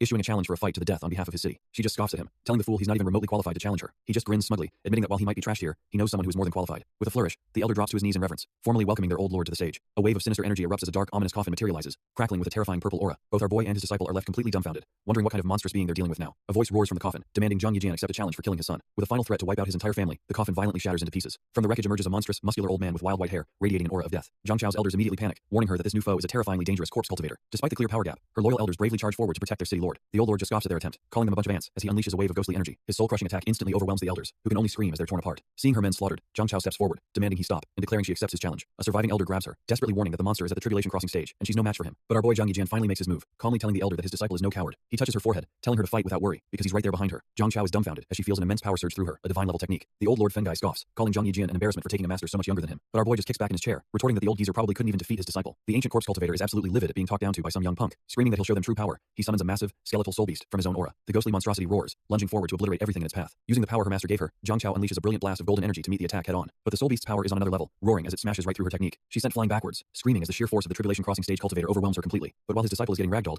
our boy Zhang Yijian is just chilling with a slice of watermelon, telling her to get serious. Fired up by her master's nonchalant command, Zhang Chao roars back with a yes, master, and surges forward with newfound power. Vowing not to embarrass him, she unleashes an even more brilliant blast of golden light straight at the enemy. Her attack slams into the ghostly monstrosity, creating a massive explosion of spiritual energy. This time, her power is on another level, completely obliterating the ancient cultivator's soul beast. She's not done yet, manifesting a massive golden formation in the sky and calling the old man a thief. The divine formation hurtles towards old lord Fengai, who can only look on, completely dumbfounded by this insane power-up. He roars that it's just a small trick, unleashing a swirling vortex of blood-red energy to defend himself. But his desperate counterattack is utterly useless against the sacred power of the golden seal. The formation shatters his defense, and the old corpse cultivator screams as he's blasted back by the overwhelming force. The ancient cultivator is slammed into the ground, utterly broken by the divine attack. His elders are dumbfounded, unable to process how their old lord lost to a golden core stage kid. Zhang Chao just smirks, taunting the old man for being too weak and asking if he needs a top-up. He staggers to his feet, finally realizing she must be using a divine-level technique to be this strong. Spitting blood, he defiantly declares that she can't just kill a tribulation crossing expert on a whim. Suddenly, a massive, fiery demon materializes behind him, letting out a world-shaking roar. Even Zhang Chao is taken aback, feeling a strange and oppressive aura from this unexpected summon. The demonic beast looms over her, its fiery eyes promising nothing but destruction. Thinking fast, she whips out a golden talisman and commands it to subdue the rampaging creature. The talisman shoots forward like a beam of light, striking the fiery demon square in the chest. To her absolute shock, the talisman has no effect, and she wonders what kind of monster this is. The fiery demon lets out a deafening roar and lunges forward, ready to incinerate her on the spot. But before it can connect, a black streak of energy slams into the area, knocking Zhang Chao aside. The impact creates a massive explosion, completely obliterating the demonic summon in an instant. Thinking their ancestor landed the hit, the Fengai elders erupt in cheers, convinced they've won. Their celebration is cut short when blood suddenly starts raining from the sky, splattering all over their ancestor. In a flash, our boy Zhang Yijian appears, having just punched a hole straight through the old corpse cultivator's chest. He casually remarks that the so-called blood slave was strong but still a bit lacking for a real fight. The ancient ancestor can only gasp in disbelief before his body gives out, collapsing to the ground. His followers are left completely dumbfounded, unable to process how their ultimate trump card was just one-shotted. His disciple, Zhang Chao, is completely awestruck, realizing her master's power is simply monstrous. She knows for a fact that if he hadn't stepped in, that fiery palm strike would be wiped her off the map. Our boy turns to her, admitting he underestimated the old corpse's hidden tricks and asks if she's hurt. The remaining Fengai elders are in a full-blown panic, screaming that the battle is lost and they need to flee immediately. But their escape route is cut off as the massive city gates slam shut with a deafening thud. Zhang Yijian smirks, asking the trapped elders why they haven't come to greet their new city lord yet. Cornered and terrified, the elders know it's over. They can either surrender now or face certain death. One of them doesn't even hesitate, dropping to his knees to accept defeat and pledge his undying loyalty. The rest of the cowards quickly follow his lead, all kneeling and swearing their allegiance to their new rulers. Zhang Chao sincerely thanks her master for resolving everything, but he just tells his silly disciple not to be so formal. With the city secured, our boy invites his new disciple to come train on the mountain, but she's worried about leaving her people behind. He reassures her he's already found a loyal man named Song, he to take her place, and even provides a paper puppet for added defense. Holding the token of authority, Zhang Chao makes her decision, her expression hardening with resolve. She publicly announces her departure to cultivate, officially handing over all city affairs to a kneeling and grateful Song He. With all her worries settled, she happily informs her master she's ready to leave, and he tells her they'll set out in the morning. Meanwhile, back at the rival Lei Ting sect, things are far from peaceful. The furious sect master demands to know what happened, as the gravely injured red-haired cultivator gasps out a lie that Zhang Yijian killed the sect master and nearly finished him off too. The Lei Ting advisor suddenly starts coughing violently, spitting up a mouthful of blood. He clutches his chest, struggling to breathe, clearly suffering from a severe internal injury. The other sect members rush to his side in a panic, their faces filled with shock and concern. An elder checks the advisor's pulse only to confirm the grim reality. The man has kicked the bucket. The other sect leaders are in an uproar, convinced that Zhang Yijian not only killed their masters but wiped out their elders too. One fiery elder screams for blood, proposing their three sects unite to crush the Tianyan sect once and for all. But a more level-headed master shuts him down, stating the obvious. Zhang Yijian is an absolute monster they can't beat, even together. Just then, another elder steps forward, claiming he has a plan for revenge, but it's a path so dangerous it's almost unthinkable. He reminds them of the ancient celestial demon clan, a violent race that once slaughtered 100,000 of their people. Turns out, their 5 sects had joined forces long ago to seal the clan's leader away inside a heavily guarded tower. The elders' insane plan is finally revealed. They will unleash this ancient evil and sick it on Zhang Yijian. The others are dumbfounded, calling him crazy for even suggesting it, knowing they'd become sinners of the world if they did. But he grabs one by the collar, snarling that this is their only shot at revenge, and they have no right to object. The scheming elder lays out his diabolical plan. They'll make false promises to the demon clan to get them to fight Zhang Yijian. Once both sides are battered and broken, their sects will swoop in and wipe out both the demons and our boy in one fell swoop. The other elders, their fear now replaced by greed, are completely sold on this perfect idea. With the decision made, the elder rallies the troops, and they immediately head for the legendary demon suppression tower. Under the pale moonlight, they arrive at the ancient pagoda that has held the demon clan captive for ages. The lead elder presents the golden seal, the one and only key to the tower, and unleashes its power to break the seal. A furious, fiery aura erupts from the tower as the celestial demon leader awakens, roaring about how dare these lowly humans disturb him. One of the elders tries to open negotiations, but the demon just scoffs, questioning if they're even worthy to speak to his clan. Done with the pleasantries, the demon king roars for them all to prepare for their impending doom. As a wave of demonic fire crashes down, one of the elders desperately throws up a barrier, realizing they've made a terrible, terrible mistake. The elder cuts through the demonic rage, asking if the celestial demon clan doesn't want to be freed after 100 years of suppression. This catches the demon leader off guard, who demands to know what this pathetic human is getting at. The elder lays out his trash tier plan. If the demon helps him kill someone, he'll release 100 of his clan members. The demon leader is dumbfounded, questioning if this guy is serious, but the elder swears his word is as good as gold. With the deal on the table, the demon asks for the target's name, and the elder reveals his true motive. Kill the peak lord of the 6th peak, Zhang Yijian. Meanwhile, completely unaware of the plot against him, our boy tells his disciples he's been neglecting their training and it's time for them to enter seclusion. He gestures to the training hall, explaining they'll cultivate inside for a full month to sharpen their skills. Zhang Yijian can barely contain his excitement, thinking about the massive cultivation feedback he'll get from 4 disciples training at once. His disciples, ever loyal, bow in unison and accept their master's command without question. With his students safely tucked away to power up, Zhang Yijian heads out, ready to handle his own business. Just as he's about to relax, a sect disciple rushes over, telling our boy the sect leader has summoned him for an urgent matter. Zhang Yijian asks what's so important, and the disciple reveals it has something to do with the demon suppression tower. He arrives at the main hall to find the sect leader and a couple of other peak masters already gathered, looking grim. The sect leader tells him he's arrived at the perfect time, but his tone suggests it's for something terrible. He gestures to a pile of rubble on the table, explaining that the demon suppression tablet has shattered, which is a catastrophic omen. Our boy is completely lost, thinking to himself that he's never even heard of this tower before. The sect leader warns him that this isn't some minor issue. If the tower has a problem, it will unleash a sea of blood upon the world. Before anyone can react, the doors burst open, and a panicked messenger stumbles in, screaming for the sect leader's help. The poor guy collapses face first onto the floor, barely conscious and clearly in a bad way. The peak masters are dumbfounded, and the sect leader recognizes the man's robes, wondering what a disciple from the Black Star sect is doing here. With his last breath, the messenger screams that something terrible has happened. Turns out, the Lei Ting sect made a deal with the sealed heavenly demon clan. The plan was simple: release one war general to assassinate our boy, Zhang Yijian. But the demon general was cut from a different cloth, immediately double-crossing and slaughtering his allies. Instead of following orders, he broke the seal on the demon suppression tower, unleashing his entire clan. The sect leader is horrified. He knows these demons are ruthless killers, some even at the tribulation crossing stage. The messenger begs him to save the world, claiming the Tianyan sect is their only hope. He then collapses, his life force completely spent right at Zhang Yijian's feet. Our boy looks down, a cold realization hitting him. This whole catastrophe was started because someone wanted him dead. The sect leader wastes no time, declaring that all peak lords will mobilize to face the demon horde, with Zhang Yijian leading the main force. Zhang Yijian accepts the mission with a dramatic sigh, lamenting that he must once again dive into trouble to save the people. Meanwhile, the demons are already on a rampage, with one of their generals effortlessly crushing a cultivator's skull. His subordinate cheers him on, remarking that killing these trash tier humans is as easy as squashing ants. The demon general agrees, sneering that not a single human has been able to put up a decent fight. Just then, another peak lord and his disciples arrive on the scene, flying in to investigate the disturbance. The mustached Peak Lord lands and is utterly dumbfounded, questioning if everyone in the area has already been wiped out. The demons spot the newcomers, with the general noting that they found a survivor. The mustached Peak Lord stares in horror, immediately recognizing the monsters as the legendary Heavenly Demon Clan. Suddenly, another Peak Lord named Qian arrives, his face frozen in shock as he takes in the field of bodies. He can only let out a guttural scream, completely overwhelmed by the bloody massacre before him. Before he can even process the scene, Peak Lord Qian is sent flying like a ragdoll. He hits the ground hard, completely taken out of the fight and writhing in agony. Suddenly, our boy Zhang Yijian appears, and the defeated Peak Lord desperately tells him to run for his life. But the demon general and his crew step forward, scoffing at the idea that anyone gets to run away from them. Zhang Yijian calmly ignores the warning, looking the demon dead in the eye and asking if he's the one responsible. The demon general just smirks, telling him not to soil his pants because that would ruin all the fun. His subordinates laugh, mocking our boy for not even having a spiritual root and telling him to beg for a clean death. Zhang Yijian has heard enough, coldly stating they're too noisy as he unleashes a terrifying golden aura. In an instant, the golden energy lashes out, completely overwhelming the jeering demon subordinates. The demon general is left utterly dumbfounded as his entire squad is vaporized in a blinding flash of light. The demon general demands to know what's going on, completely baffled as to why his men just dropped dead. Refusing to believe his eyes, he screams that it must be a trick and summons a massive, flaming sword. He unleashes a furious, fiery slash, unable to comprehend how a mere human could possess such terrifying power. But our boy Zhang Yijian simply glides through the inferno, completely untouched by the flames. He lands gracefully, mocking the so-called Heavenly Demon Clan for losing their minds at the first sign of trouble. Absolutely enraged by the insult, the demon general roars that he's asking for death and swings his blade again. In a flash, Zhang Yijian is right behind him, grabbing the demon in an unbreakable hold and coldly telling him to die. A massive explosion of fire erupts from his hands, engulfing the demon general in his own element. When the smoke clears, there's nothing left but a scorched courtyard and floating embers. But suddenly, the demon's voice echoes out, gloating that not even bones will be left as he holds a ghostly version of our boy. Turns out, the whole thing was just an act, as our boy appears with a smug grin and asks how his performance was. The demon general is completely dumbfounded, stammering how he could possibly still be alive. Before he can even process it, Zhang Yijian blasts him with a torrent of golden energy, sending him flying. The general crashes to the ground, dead, as his subordinates stare in utter disbelief at their fallen boss. Even the captured Peak Lord, who thought he was done for, can't believe his eyes, wondering how a human killed the general. Zhang Yijian just scoffs at the remaining trash tier demons, telling them to hurry up and come get killed. Pushed over the edge by his sheer arrogance, the subordinates roar in fury and charge forward to avenge their leader. But our boy simply raises his hand, summoning a colossal palm of golden light to meet their pathetic attack. The giant hand slams down, crushing the demons and wiping them from existence in a single, brutal move. Seeing this overwhelming power, the Peak Lord frantically yells for him to wait and leave at least one of them alive. Zhang Yijian casually asks the Peak Lord why he didn't mention wanting a prisoner before he wiped them all out. The Peak Lord catches his breath, admitting that while the demons deserve death, he was hoping for some intel. He explains that with a live general, they could learn the locations and plans of the other demon leaders. Our boy just scoffs, saying that's a simple fix, and to the Peak Lord's confusion, he approaches the dead general. He places a hand on the demon's forehead, channeling a crackling golden energy to read its lingering memories. With a focused glare, Zhang Yijian begins sifting through the dead general's recent thoughts, noting how detailed they are. He sees the general's last moments of consciousness, ordering his troops to slaughter every last human. The memory then reveals their grand strategy: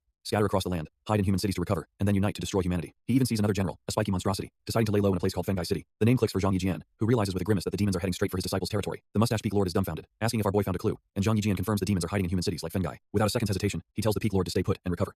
He's heading to Fengai City alone. Our boy just waves off the warning, boasting that a few trash-tier demon generals are nothing to worry about as he heads out. Meanwhile, in Fengai City, the night is calm, with no one aware of the lurking danger. A few locals are just minding their business, chatting about going to see a new courtesan at the local pleasure house. But their casual night is cut short when they sense a terrifying presence looming over them from the rooftops. Turns out, a pack of demons from the Celestial Demon Clan is already on the prowl, salivating over the scent of human souls. The demons lunge from the shadows, intent on capturing every last citizen for a midnight snack. Deep inside the city's main hall, their leader meditates, absorbing the local energy to recover his strength. This is Tianhu, another one of the Celestial Demon Clan's generals, and he's the reason our boy is on his way. Just as he's settling in, one of his subordinates scrambles in with some bad news. Another demon general has been killed in battle. Tianhu is disgusted, scoffing that the fallen general was trash tier anyway for losing to mere humans. Just then, the hunting party returns, proudly announcing their successful mission. One of the demons steps forward, presenting a dark orb pulsing with the human souls they just captured for their lord. Without a word, Tianhu rips the souls from the orb, pulling them towards his waiting maw. He greedily devours the essence of the captured citizens in a single gulp. Licking his lips, he remarks how delicious they are, and that it's been too long since he's had such a fine meal. He then orders his men to bring him 100 more souls, claiming it's all he needs to achieve a breakthrough. Meanwhile, our boy Zhang Yijian finally arrives at what he believes is the city lord's mansion, ready to snoop around for clues. But as the guards move to block his path, he's left dumbfounded, realizing these two reek of the Celestial Demon Clan's aura. The demon-possessed guards just laugh, calling our boy a trash-tier mortal with no cultivation who dares to claim such a title. Zhang Yijian's patience wears thin, and he warns them to watch their mouths before they regret it. But they're cut from a different cloth, just sneering that they're going to do more than scold him, they're going to chop him to death. Suddenly, an elder emerges from the mansion, demanding to know what all the racket is about. The guards immediately tattle, pointing at Zhang Yijian and claiming he's trying to break in, their eyes glowing with a sinister red light. The moment the elder lays eyes on Zhang Yijian, his face drains of color. He can feel the immense pressure and realizes he's standing before an immortal. He drops to his knees, begging for forgiveness, but one of the guards is too far gone, snarling that he'll kill Zhang Yijian regardless. The elder frantically tries to explain that this is the new city lord's master, but the possessed guard just screams that no one is allowed inside. With a final, chilling roar, both guards charge forward, their minds completely controlled by their demonic masters. Zhang Yijian effortlessly dodges, but a horrifying realization dawns on him: these two have been turned, and the whole mansion is likely infested. Our boy doesn't even flinch, launching a brutal kick that sends the two possessed guards flying. They crash to the ground, the demonic energy sputtering out of them as they're knocked unconscious. Elder Liu is still on the ground, absolutely petrified, and begging the immortal to please calm down. Zhang Yijian tells him to get up and cuts right to the chase, demanding to know if anything unusual has been happening in the city. The elder is dumbfounded, thinking that this whole situation is about as unusual as it gets. But then he remembers something important: there have been multiple reports of people going missing near a place called the Fulai Inn. Zhang Yijian immediately puts the pieces together. This confirms the Celestial Demon Clan has already infiltrated the city. Without wasting another second, he announces he's going to check out the inn himself. He arrives at the Fulai Inn and is immediately greeted by a suspiciously cheerful innkeeper. Playing along, Zhang Yijian takes a seat and orders their best dishes, ready to uncover the demonic rot hiding in this place. The innkeeper's subordinate scurries off, leaving our boy to survey the seemingly. Meanwhile, another customer, a wandering cultivator named Ouyang Wen, finally gets his food delivered by the smiling innkeeper. The cultivator complains about the trash tier service, grumbling that he almost fell asleep waiting for his meal. But Zhang Yijian isn't focused on the food.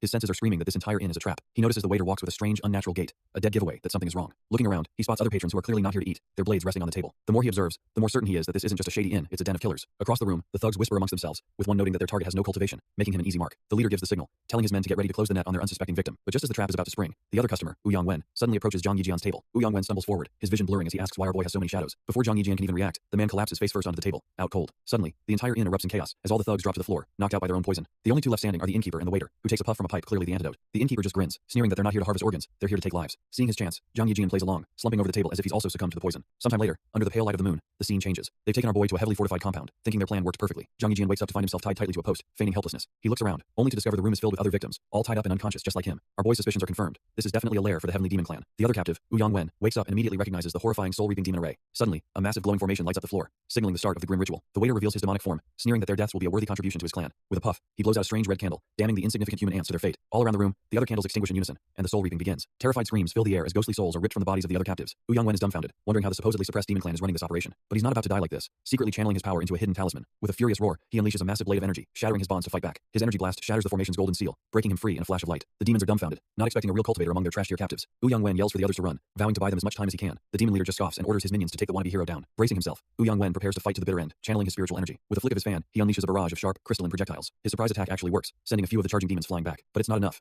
He's immediately surrounded, and the demons mock his pathetic attempt at heroism. They tell him he's overestimating himself as they rush in, their blades glowing with sinister purple energy. The demonic power slams into him, wrapping around his body and neutralizing him in an instant. But his defiance is short-lived, as a demon brutally smashes a crystal shard right into his gut. Before he can even register the pain, another demon sends him flying with a savage kick. He crashes to the ground, utterly defeated and unable to move a muscle. The other captured victims lose all hope, crying out that they're all dead if even a cultivator is no match for these monsters. Barely conscious, Wu Yongwen can only wonder in disbelief why the legendary Heavenly Demon Clan is even here. Just as despair sets in, a figure steps in front of him, calmly telling him not to be afraid. It's our boy Zhang Yijian, who tells the fallen cultivator to stay back and let him handle the rest. The demons just laugh, mocking yet another pathetic human trying to play the hero, and tell him to just die already. Unfazed, Zhang Yijian simply cracks his knuckles as a golden aura begins to flare around him. He looks at the demonic mob with pure disdain and tells them all to attack at once and stop wasting his time. The demon lackeys laugh at his bravado, thinking this human is all talk as they charge in with their blades drawn. Wu Yongwen panics, trying to pull our boy back and screaming that he's just a mortal playing hero and needs to run. But it's too late. The demons lunge forward, vowing that not a single one of their captives will escape this inn alive. Zhang Yijian just shoves the other cultivator aside with ease, moving with a speed that leaves the man dumbfounded. He effortlessly catches the lead demon's blade with his bare hand, coldly reminding the trash-tier mob that he is their opponent. With a flash of golden power, he casually flings the demon back and tells the others to stay out of his way. The entire group is thrown into disarray, crashing into each other as our boy moves like a phantom between them. He then unleashes a massive shockwave of golden energy, sending the entire demonic squad flying in an instant. Wu Yongwen and the other prisoners can only stare in disbelief, realizing this mortal is actually a hidden master. As the dust settles, Zhang Yijian stands completely unfazed, while a terrified demon stammers, demanding to know who he is. Instead of answering, our boy lunges at the next demon, telling him it's his turn to die. With a single, glowing palm strike, he smashes the demon's face into oblivion. The demon's body is sent flying like a cannonball, crashing straight through the inn's wall. Wu Yongwen and the others are stunned, realizing this man slaughters demons like ants despite having no cultivation aura. Enraged by the loss of his men, another demon steps up, ready to avenge his fallen comrades. He unleashes a furious storm of daggers, screaming that he's going to end Zhang Yijian right here. But our boy just casually raises a hand, and a golden barrier stops the pathetic attack cold. He scoffs at the petty skill and effortlessly redirects the entire volley back at its owner. The demon can only scream as his own daggers impale him, pinning him to the spot. The horned demon who started this mess can only grit his teeth, finally understanding they picked a fight with a monster. Realizing he's completely outmatched, the horned demon decides a tactical retreat is the only option and bolts for the door. He puts every ounce of his strength into escaping, convinced he can outrun the monster inside. But Zhang Yijian isn't having any of it, and casually flicks a tiny spark of energy after him. The projectile turns out to be a small, glowing insect that zips through the air with incredible speed. The demon bursts outside, laughing like a madman, absolutely certain he's just pulled off the escape of a lifetime. Our boy just smirks, finding it hilarious that this trash-tier demon thinks he can escape his grasp. Before the demon can even process his freedom, the tiny glowing bug lands silently on his back. Meanwhile, Wu Yongwen and the other survivors fall to their knees, thanking Zhang Yijian profusely for saving their lives. He just waves it off, telling them it was no big deal, and that they should get going now that the coast is clear. Not needing to be told twice, the rescued men scramble out of the inn, desperate to leave this nightmare behind. As everyone else flees, Wu Yongwen stays behind, begging to follow the immortal who saved him. But our boy isn't looking for followers, bluntly telling the man he has no interest in strangers tagging along. Wu Yongwen is completely dumbfounded, realizing he's just been coldly rejected by his hero. Zhang Yijian ignores him, revealing his true plan.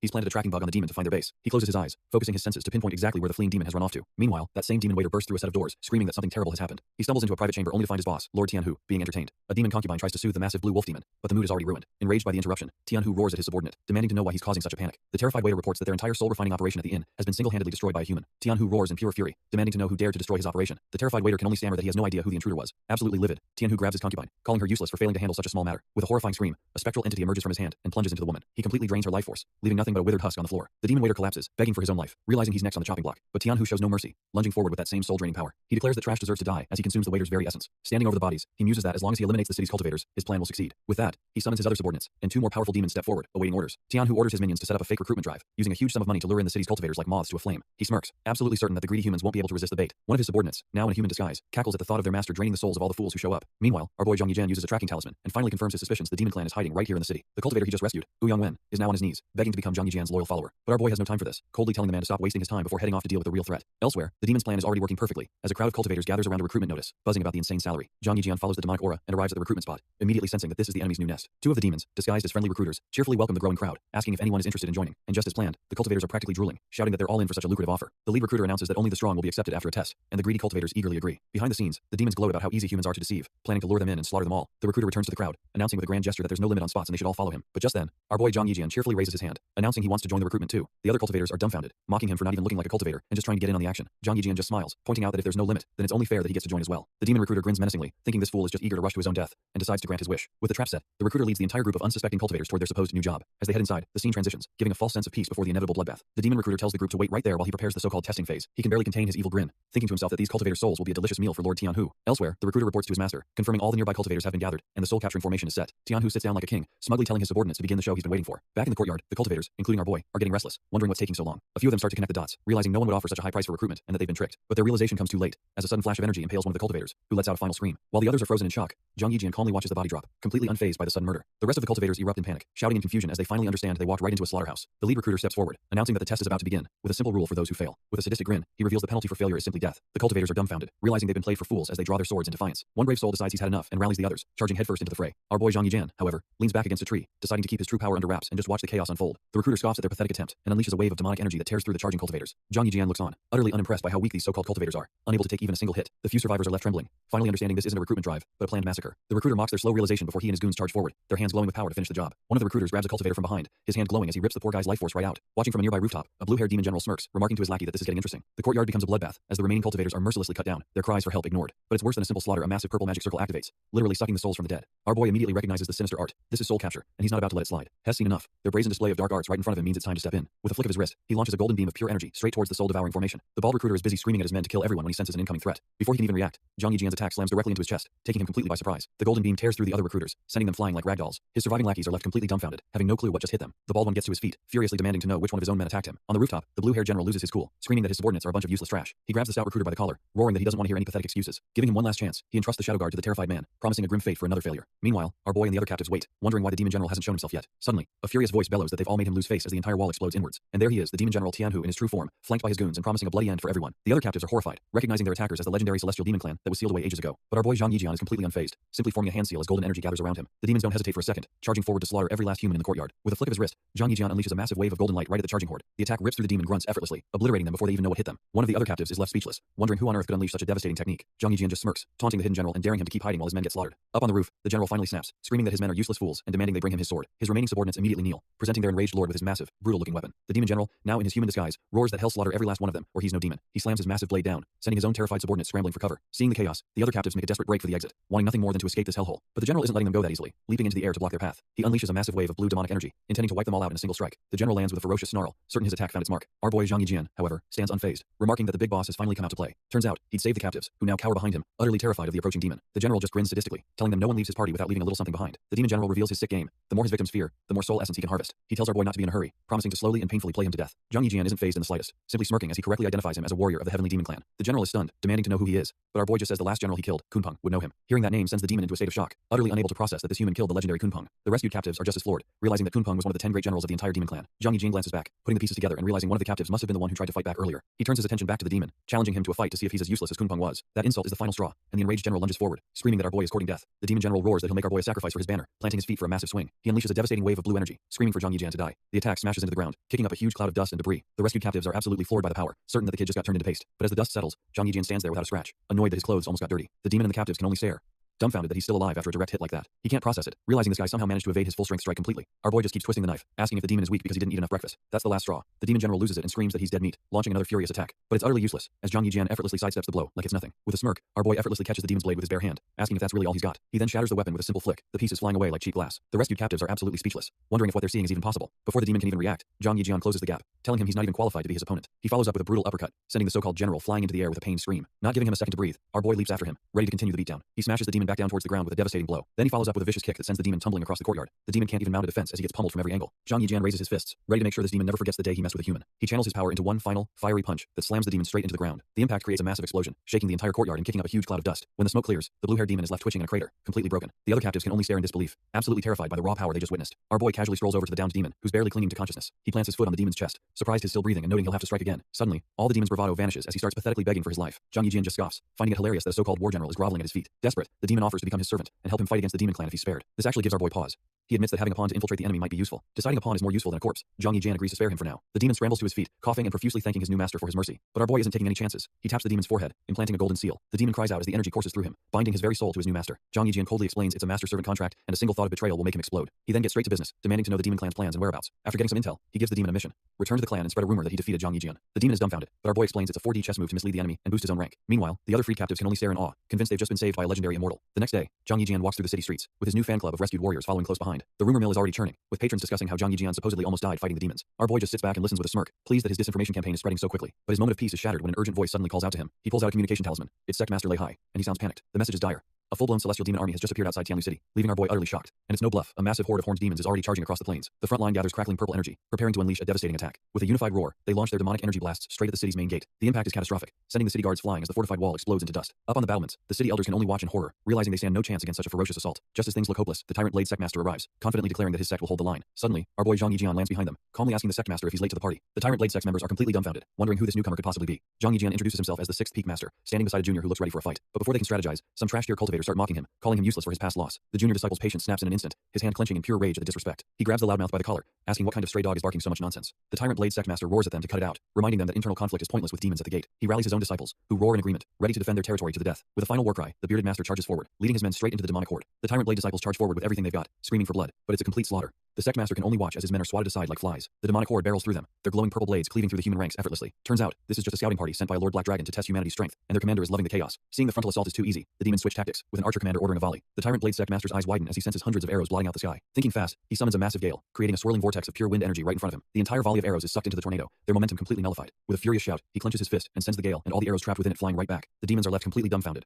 watching in horror as their own attack rains down on them. But just as the Sect Master unleashes his counterattack, a new figure leaps into the fray, yelling for the humans to get out of his way. The Tyrant Blade Sect Master quickly throws up a powerful windshield, bracing for the impact of the mysterious staff. But the attack is on another level entirely, shattering his defense like glass and sending him flying. His disciples rush to his side, horrified to see their powerful leader taken down in a single blow. From the city walls, the other elders are dumbfounded, realizing this new enemy's pressure is far beyond any ordinary demon. Our boy Zhang Yijian, however, recognizes the attacker immediately as Tian Hu, one of the demon clan's top war generals. The other cultivators turn on the junior from the Tianyan sect, finally understanding how he was defeated by such a monster. The junior despairs that the city is lost, but Zhang Yijian steps forward, coolly promising he can repel the enemy. The mocking cultivators just laugh, with one of them boasting that he'd eat his own crap if Zhang Yijian actually succeeds. Seeing an opportunity, Zhang Yijian smirks and proposes a bet. If he wins, they hand over all their spirit pills. To sweeten the deal, our boy offers up his own divine robe artifact if he somehow loses. The greedy cultivators can't believe their luck and instantly agree, already celebrating their win. Zhang Yijian just tells them not to get too excited before leaping off the wall to face the demon head on. Down on the battlefield, the demon general Tian Hu lets out a furious roar, ready to crush this new challenger. This is the same monster who was just effortlessly thrashing other cultivators without breaking a sweat. But Zhang Yijian lands and casually asks Tian Hu why he isn't properly welcoming his master. The demon general is completely stunned, addressing Zhang Yijian as master and demanding to know what he's doing here. Turns out, Tian Hu was just a pawn sent to test the city's defenses, and now Zhang Yijian gives him a new order: lure the main demon army here in 10 days. Just then, a couple of Tian Hu's clueless demon subordinates charge in, yelling that they're here to help their lord. But Tian Hu immediately shoves his own men back, ordering them to stand down and showing everyone who he really works for. The demon subordinates are left completely dumbfounded, wondering what in the world is going on with their general. Up on the wall, the human commanders are just as lost, unable to believe he made the demons retreat with words alone. Tian Hu plays his part perfectly, loudly proclaiming that the city is too well defended and they must fall back for the main army. One of the commanders is still sweating bullets, his mind refusing to accept that the terrifying demons actually turned tail and ran. He rushes over to Zhang Yijian demanding answers, but our boy just smirks and says the demon knew he was outmatched and got scared. Before the commander can even process that trash-tier excuse, Zhang Yijian effortlessly leaps back onto the city wall. The other cultivators who bet against him are absolutely gobsmacked, questioning if they're hallucinating this impossible victory. Zhang Yijian lands right in front of them with his hand out, coolly reminding them that he won and it's time to pay up. The mocking cultivators are speechless, knowing they've been utterly played but having no choice but to honor the bet. A bet is a bet, and they reluctantly accept their defeat as the spirit pills fly right into our boy's waiting hands. One of the cultivators wails in despair, crying that he'd spent 3 years accumulating those very pills. But to our boy, they're trash tier. He casually tosses the priceless pills away, saying they're of no use to him. He bestows the pills upon his disciples, who are overjoyed at the unexpected boost to their cultivation. The Tyrant Blade Sect Master storms over, demanding to know why the demons fled, refusing to believe the flimsy excuse. He and his elder are completely dumbfounded, unable to accept that a demon general would simply get scared and retreat. Zhang Yijian's expression hardens as he warns them not to get cocky. This was just a probe, and the real army arrives in 10 days. The others panic, but our boy calmly explains the strategic nightmare of trying to defend multiple cities at once. Suddenly, the system chimes in, detecting that his disciple Meng Qi has leveled up, triggering the cultivation feedback. A thousandfold return surges through his body as the system announces his breakthrough to the middle stage of tribulation transcendence. But with great power comes a great big problem. The system warns that a thunder tribulation is about to strike him down. The Tyrant Blade Sect Master and his elder are completely losing it, wondering why a deadly thunder tribulation is suddenly forming above them. The elder turns to our boy, asking if he just broke through, and Zhang Yijian just casually admits he accidentally leveled up. They're left speechless, realizing this isn't just any storm, it's a legendary heaven-level tribulation, the kind no one survives. The Sect Master screams at his disciples to run for their lives, knowing anyone caught in the blast radius is toast. The elder, genuinely concerned, offers to find someone to set up a defensive formation, but Zhang Yijian just waves him off, saying he can handle it. Without a second thought, our boy leaps straight into the sky, flying into the heart of the raging electrical storm. From a safe distance, the onlookers can only stare in disbelief, convinced he's a dead man for challenging a tribulation that's pure legend. The heavens roar as golden lightning fills the sky, a terrifying display of raw, destructive power. But Zhang Yijian, completely unimpressed, just flips off the heavens, calling the apocalyptic storm a bunch of squeaking nonsense. In response, a massive bolt of divine lightning descends, ready to obliterate the disrespectful cultivator. The golden lightning bolt smashes directly into Zhang Yijian with enough force to crack the sky. It roars like a divine dragon, completely engulfing our boy in its destructive energy. But when the light clears, he's just floating there, completely unfazed by the apocalyptic blast. The resulting shockwave is so immense it sends the nearby Tyrant Blade sect members flying like ragdolls. Their sectmaster is blown away, his face a mask of pure shock at the collateral power. He watches the storm in terror, realizing a single touch of that lightning would have killed him instantly. Convinced Zhang Yijian has been vaporized, he mutters that there won't even be ashes left to bury. While a junior from his own sect prays for his survival, Zhang Yijian scoffs, thinking this tribulation is trashed here. With a roar of his own, he commands the heavens to break their pathetic storm against his body. The onlookers are left utterly dumbfounded, unable to process how anyone could survive, let alone mock a divine tribulation. As the lightning fades, a sinister, shadowy face materializes in the clouds. Surprised that our boy actually made it through, the entity grins, musing that the human world is finally starting to get interesting. With the tribulation over, Zhang Yijian lands back on the ground without a single scratch. The Tyrant Blade sect master scrambles over, declaring that Master Zhang has brought immense honor to the Tianyan sect. He and his disciples bow deeply, apologizing for misjudging an immortal. But Zhang Yijian tells them to cut the crap. The demon clan is the real priority. The humbled sect master immediately asks what his plan is to deal with them. Zhang Yijian smirks, telling him he has a plan, but they need to wait for the right moment, which gets the sect master leaning in with full attention. He then lays out the mission. The sect master is to return to his territory and lure the main demon forces to this location in 10 days. The scene shifts to the demon general Tianhu,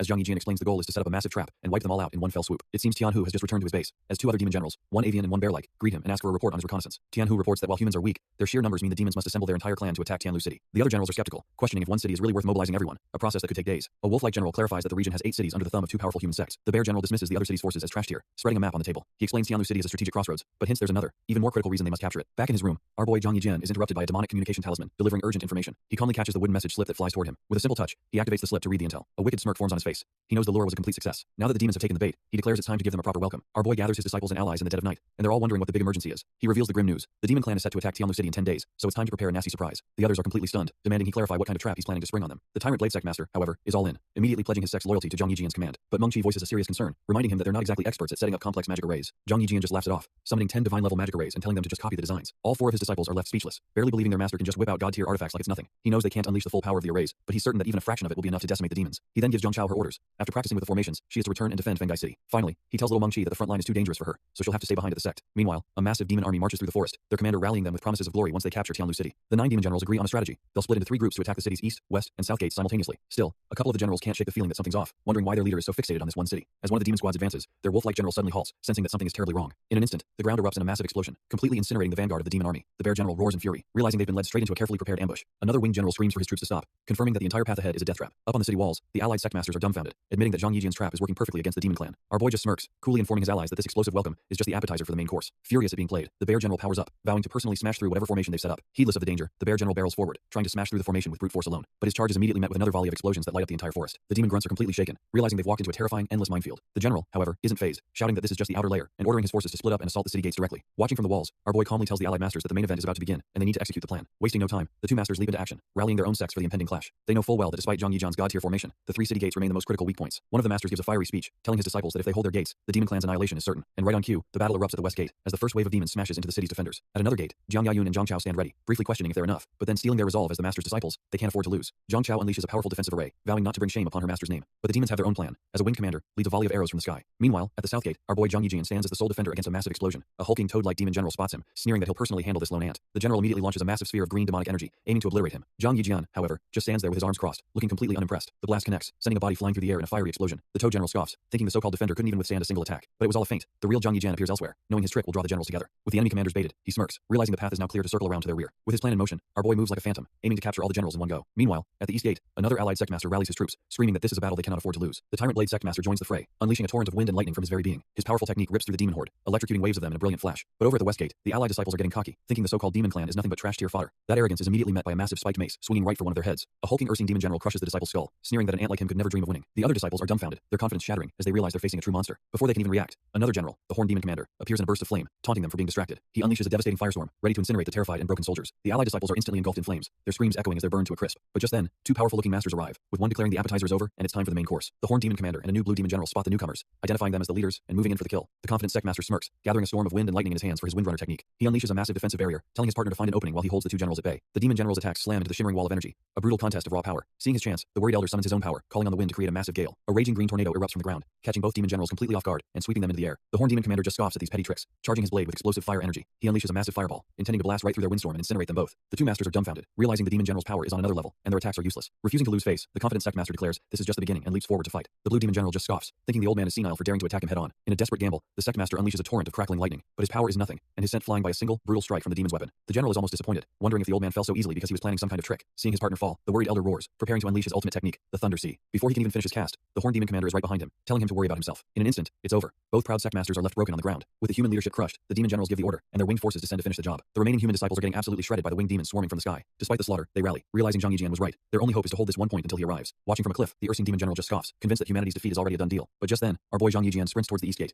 thinking how convenient it is that they're all gathered for him to wipe out. The Toad demon general is completely dumbfounded, wondering how that human is possibly still alive after their last encounter. He and the other generals can sense something is different about this human's aura, but they brush it off. Sure, he'll be a corpse soon enough. The Toad general sneers, convinced his opponent was just lucky last time, and vows he won't make the same mistake again. With a roar, he unleashes a volley of potent green energy blasts, aiming to obliterate our hero for good. But Zhang Yijian just smirks, revealing he faked his defeat to trick him, and questioning how the demon could have possibly fallen for it. In an instant, his golden hands manifest and clench into powerful fists, ready to meet the demon's attack head-on. The Toad demon general is completely floored, screaming that this turn of events is absolutely impossible. His avian colleague warns him that this kid is far from ordinary, and they can't afford to underestimate him. Taking command, the avian general rallies his clansmen, promising a fortune in gold to whoever takes our boy's head. The demon horde roars in response, charging forward with bloodlust in their eyes. But Zhang Yijian just scoffs at their swarm tactics, revealing a glowing artifact as he declares he's not afraid. He raises the item to the sky, calling forth his own warriors to join the fray. With a deafening boom, the sky fills with crackling lightning. From the storm emerges a legion of heavily armored thunder soldiers, ready for battle. The demon generals can only stare in utter disbelief, wondering what kind of monsters just appeared. Without hesitation, the thunder soldiers charge, crashing into the demon horde with overwhelming force. The summoned warriors cut through the demon ranks like a hot knife through butter, leaving a trail of dismembered bodies. Our boy smirks, realizing his summoned troops are even more effective than he thought.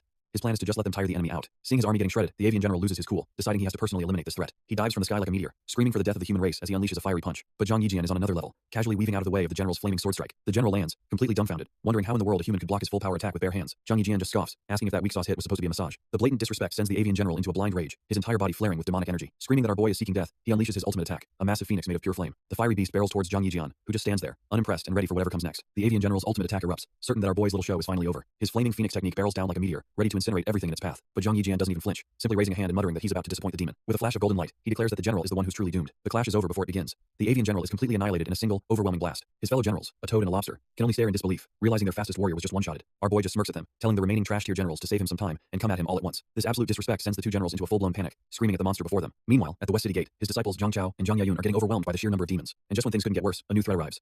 Another war general, an archer named Li Ying, readies his next volley. From his perch, the archer Li Ying unleashes a volley, arrogantly thinking his prey is completely oblivious. But Zhang Chao is already on it, moving instantly to shield Zhang Yayun from the surprise attack. The enchanted arrows shatter harmlessly against her swirling sword energy. The demon archer is dumbfounded, wondering if that was the power of a divine sword. With her own divine blade now in hand, Zhang Chao immediately pinpoints the enemy's hiding spot. Zhang Yayun is amazed by her senior sister's skill, but Zhang Chao is just glad they have a divine weapon to counter the archers. Without a moment's hesitation, she unleashes a massive wave of sword chi straight back at the demon's location. Li Ying can't believe it. Not only did she spot him, but she's launching a counterattack this powerful. The blast sends him flying, and he crashes to the ground, utterly humiliated. Turns out, he wasn't alone, as he yells for his two comrades, an ox and a wolf general, to stop watching the show and get in the fight. Zhang Yayun feels a terrifying aura, and warns her senior sister that these must be demon war generals. The demon grunts cheer as the ox general, Jin Yu, and the wolf general, Jie Long, finally make their move. But Zhang Chao isn't phased, leaping into the air and declaring that no one gets past her wall of sword chi. The ox general gathers his power, sneering that the little brat who wounded his comrade has some skill. He asks if she's here for revenge, but Zhang Chao just scoffs at the ridiculous idea. She effortlessly dodges his attack, taunting that while a fight might be fun, he'll probably die in one hit. But while she's distracted, the wolf general appears right behind Zhang Yayun, mocking her for worrying about others. She whirls around to block his claws, and he introduces himself as the one who's come to take her head. The wolf general's speed is insane, blasting her back as she realizes these war generals are true monsters. Still, she grits her teeth, her thunder powers flaring to life as she catches his claws, refusing to go down without a fight. She unleashes a flurry of kicks, but the wolf general's claws are like steel shields, blocking every strike. She lands a solid hit that sends him staggering, but a chill runs down her spine. She knows this is bad. Whirling around, she spots another enemy lining up a shot and furiously channels her lightning, daring him to try. A massive thunder spear rockets towards the demon archer commander, who was about to turn her into a pincushion. But the wolf general just smirks, shattering her spear while the archer mocks her pathetic attack. With her big move deflected, the wolf general is on her in an instant, his claws ready to rip her apart. The archer just laughs from afar, boasting that a good hunter doesn't care about ambushes, only the kill. Zhang Yayun is sweating bullets, realizing she has to take down this wolf first or she's a sitting duck. With no other choice, she decides to bet it all, gathering every last ounce of power for a technique she hasn't even mastered. Before he can react, she grabs his face, unleashing a point-blank blast as he realizes he's out of time to counter. She unleashes her thunder-gathering hand technique, engulfing the wolf general in a maelstrom of raw lightning. But the attack wasn't enough. She's completely out of energy, and the archer commander mocks his useless comrade from the sky. With Zhang Yayun now defenseless, the archer swoops down, promising to torment her now that she's out of strength. Suddenly, Zhang Chao arrives on the scene, spotting her junior sister in grave danger from the charging ox general. The ox general roars for her to get out of his way, swinging his massive weapon to crush her, but she's too fast, leaping right over him and declaring that their fight isn't over just yet. The demon archer commander sees her coming and immediately panics, realizing the one with the divine sword is now targeting him. Zhang Chao soars through the air, her blade glowing with immense power as she closes in on the terrified archer. She unleashes a devastating sword wave, bypassing the brute force of the ox general to take out the real threat. A colossal vortex of golden energy erupts from below, sweeping up all three demon generals in a storm of utter destruction. The demon archer gets caught in the blast, screaming that the ox general is a beast for not caring that he was nearby. When the dust settles, the ox general is the only one left standing, facing down the two exhausted disciples. Zhang Yayun is completely dumbfounded, wondering what kind of monstrous sonic wave attack her senior sister just unleashed. Zhang Chao asks if she has any strength left, and Zhang Yayun admits she's only got one more move in her. With a look of grim determination, Zhang Yayun places her hand on the divine sword, ready to pour her last ounce of power into it. Zhang Chao explains the plan.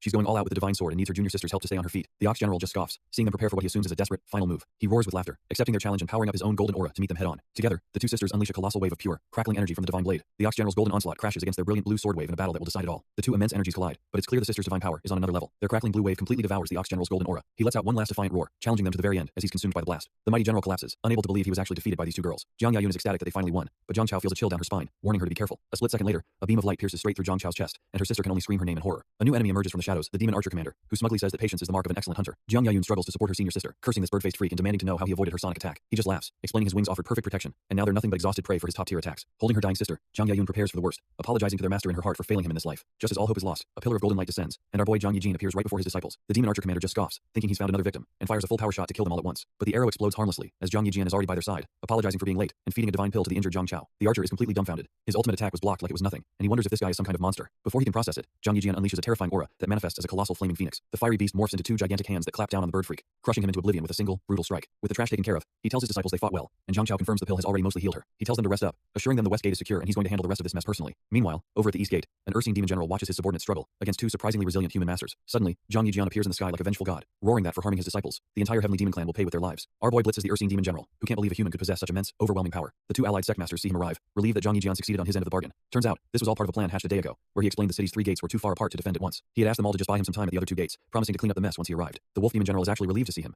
thinking he can finally stop pretending, and might have accidentally killed the two old masters. The Ursine general, completely oblivious, demands to know who this newcomer is, boasting that his army has the entire city surrounded. Zhang Yijian just scoffs at the idea of an army, and summons a colossal flaming hand, ready to show him what real power looks like. He then reveals that at the south gate, all the other demon generals have already been taken down and lie defeated. And over at the west gate, his disciples have already wiped out every single demon disciple and general stationed there. The Ursine general is left completely dumbfounded, roaring that it's all nonsense and absolutely impossible. Cornered, the Ursine general yells for his two remaining commanders to help him set up their clan's ultimate technique. The three generals immediately unleash the heavenly demon formation, a massive purple array designed to crush their enemies. In a flash, the allied sect masters find themselves completely trapped by the sinister purple energy. Even their disciples are caught in the web, crying out as the formation drains their life force. The Ursine general laughs, boasting that while he can't beat him directly, this formation will wear him down until he perishes. His horn demon ally chimes in, absolutely certain that the humans now have zero chance of winning. But Zhang Yijian is completely unfazed, finding their trump card merely interesting and deciding to test its strength. Our boy gathers his power, preparing to unleash the golden palm of the heavens. A colossal hand of pure golden energy forms in the sky, dwarfing the demon generals and stunning them into silence. With a single, overwhelming blast, the golden hand shatters their precious formation like glass. The formation's destruction unleashes a fiery backlash, but our boy just tanks it without breaking a sweat. He dusts himself off, casually remarking that the formation's defensive power was actually pretty decent. Meanwhile, the allied sect masters are still trapped, with one lamenting that it's all over and they're doomed. The Ursine general scoffs, gloating that trying to break his heavenly demon formation was a fool's errand. But Zhang Yijian just smirks, asking if the general really thought that trash tier formation was invincible. He then turns to the demon general Tianhu, revealing his hidden ace and saying it's time for him to do his part. Tianhu acknowledges his true master and leaps towards the core of the demonic array. With a surge of power, the very foundation of the heavenly demon formation begins to crack and shatter from within. The Ursine general is absolutely dumbfounded, screaming Tianhu's name in utter disbelief at the betrayal. In an instant, the allied masters are freed from their bonds, shocked that they can suddenly move again. Wasting no time, the freed sect masters immediately turn their pent-up fury on the surrounding demons. Two of them combine their power, unleashing a devastating blast that vaporizes the demonic trash. The Ursine general roars at Tianhu for the betrayal, but the wolf demon just states he'll do anything for his true master. Absolutely livid, the bear general charges forward, screaming that he's going to kill them both. But Zhang Yijian instantly appears before him, taunting him for not having learned his lesson, leaving the general stunned at his speed. Our boy follows up with a lightning-fast kick right to the jaw, sending the hulking demon stumbling back. Just then, the ox demon general joins the fray, warning Zhang Yijian not to get too arrogant as he powers up an attack. Unfazed,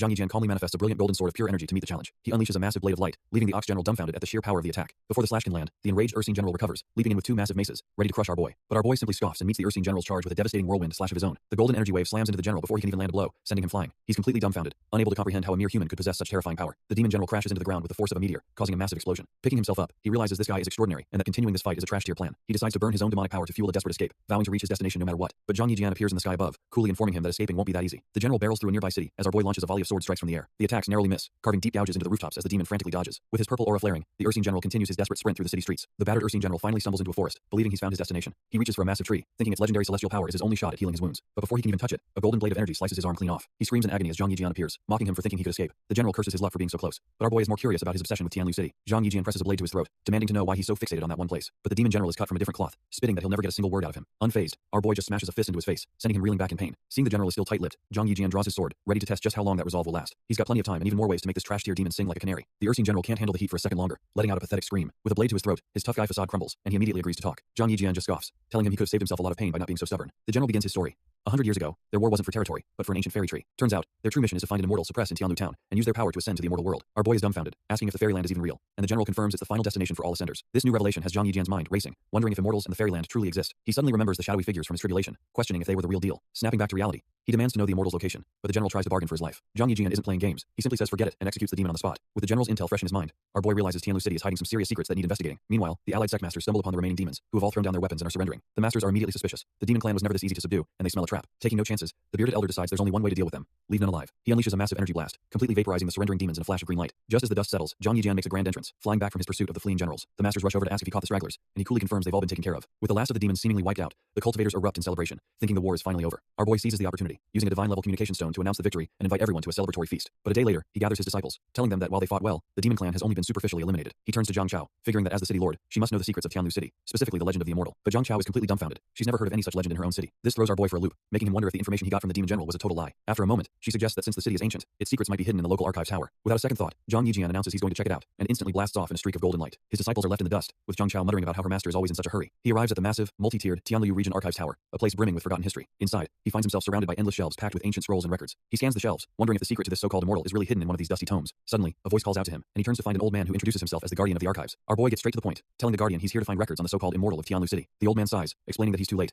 The only records are ancient and have been damaged beyond repair. He then leads Zhang Yijian over to a dusty shelf, pointing out the crumbling bamboo scrolls. Zhang Yijian picks one up, confirming the guardian's story. The thing is practically falling apart in his hands. But with a smirk, he tells the dumbfounded guardian that, luckily, he knows a way to restore it. He summons a glowing paintbrush from thin air, and the guardian's jaw hits the floor as he recognizes it as a divine-level artifact. With a few graceful strokes, our boy paints over the scroll, and golden light magically begins to mend the ancient text. In a matter of seconds, the tattered scroll is completely restored, glowing as if it were brand new. The guardian is left utterly speechless, stammering about how what he just saw should be completely impossible. Ignoring the old man's shock, Zhang Yijian unrolls the scroll, ready to finally uncover the city's hidden secrets. The moment our boy opens the scroll, a blinding light erupts, pulling his consciousness into the ancient record. He finds himself suddenly standing in a dark, unfamiliar forest, completely disoriented by the sudden shift. Before he can get his bearings, he spots two ghostly figures pointing frantically, wondering if this is the world from the scroll. Looking up, he sees what they're gawking at: a massive, fiery meteor tearing through the night sky. He tries to grab one of the phantoms to ask what's going on, desperate for answers, but his hand passes straight through the man's shoulder, like he's nothing more than air. It clicks for him, then he's just a spectator in this memory, unable to influence events that have long since passed. The meteor crashes with a deafening boom, and the two phantoms cry out in terror, saying it landed near the river. One of them, filled with a mix of fear and curiosity, insists they have to go see what's in the crater. Our boy follows their gaze and sees it too, a strange, glowing sphere pulsating with energy at the impact site. From the crater, a strange red substance begins to bubble and leak, poisoning the nearby river. A pack of unsuspecting wolves, thirsty from the night's events, come to drink from the contaminated water. In an instant, their bodies twist and contort, mutating them into demonic beasts with glowing red eyes. The two phantom villagers are now running for their lives, screaming that monsters have appeared. But it's no use. One of them is pounced on and torn to shreds by the newly born demon wolf. Our boy watches the carnage, but the scene suddenly shifts to an old man with a bow, who seems to be hunting the beasts. The old man cackles with glee, shouting that he successfully shot the immortal who fell from the sky. Turns out, his plan is to dig out her golden elixir, believing it'll grant him ultimate power and let him ascend to the heavens. With greed burning in his eyes, he rushes towards the glowing sphere, convinced immortality is within his grasp. But the moment he reaches for it, a blinding blue energy erupts, engulfing him as he screams in agony from the intense heat. The greedy old man's body is ripped apart and reformed by the raw power, his screams echoing as he mutates. In his place, a ghostly blue tree sprouts from the ground, a grim monument with a skull tangled in its roots. Our boy watches in horror as the archer's tormented spirit becomes one with the cursed tree, trapped for eternity. Zhang Yijian is left completely dumbfounded, unable to comprehend the bizarre scene that just unfolded. The entire vision begins to distort and shatter around him as he tries to process what that tree even was. With a final flash of light, the memory collapses, violently yanking him back to the real world. He stands in the archives, realizing the book didn't just tell him a story, it showed him everything as if he were there. The archives guardian rushes over, startled by the energy pulse and asking what on earth just happened. Zhang Yijian waves him off, saying it's nothing and he just needs a moment to process the insane vision. Leaving the tower, his mind is racing, connecting the dots between this fallen immortal and the origin of the demons. Our boy finally returns to the sixth peak, announcing his return to his surprised disciples. The rest of the crew rushes out to greet him, eagerly asking what he discovered during his investigation. He sits them down, explaining that the situation is way more complicated than they thought. Tianlu City is hiding some dark secrets. Taking a sip of tea, he reveals his biggest finding.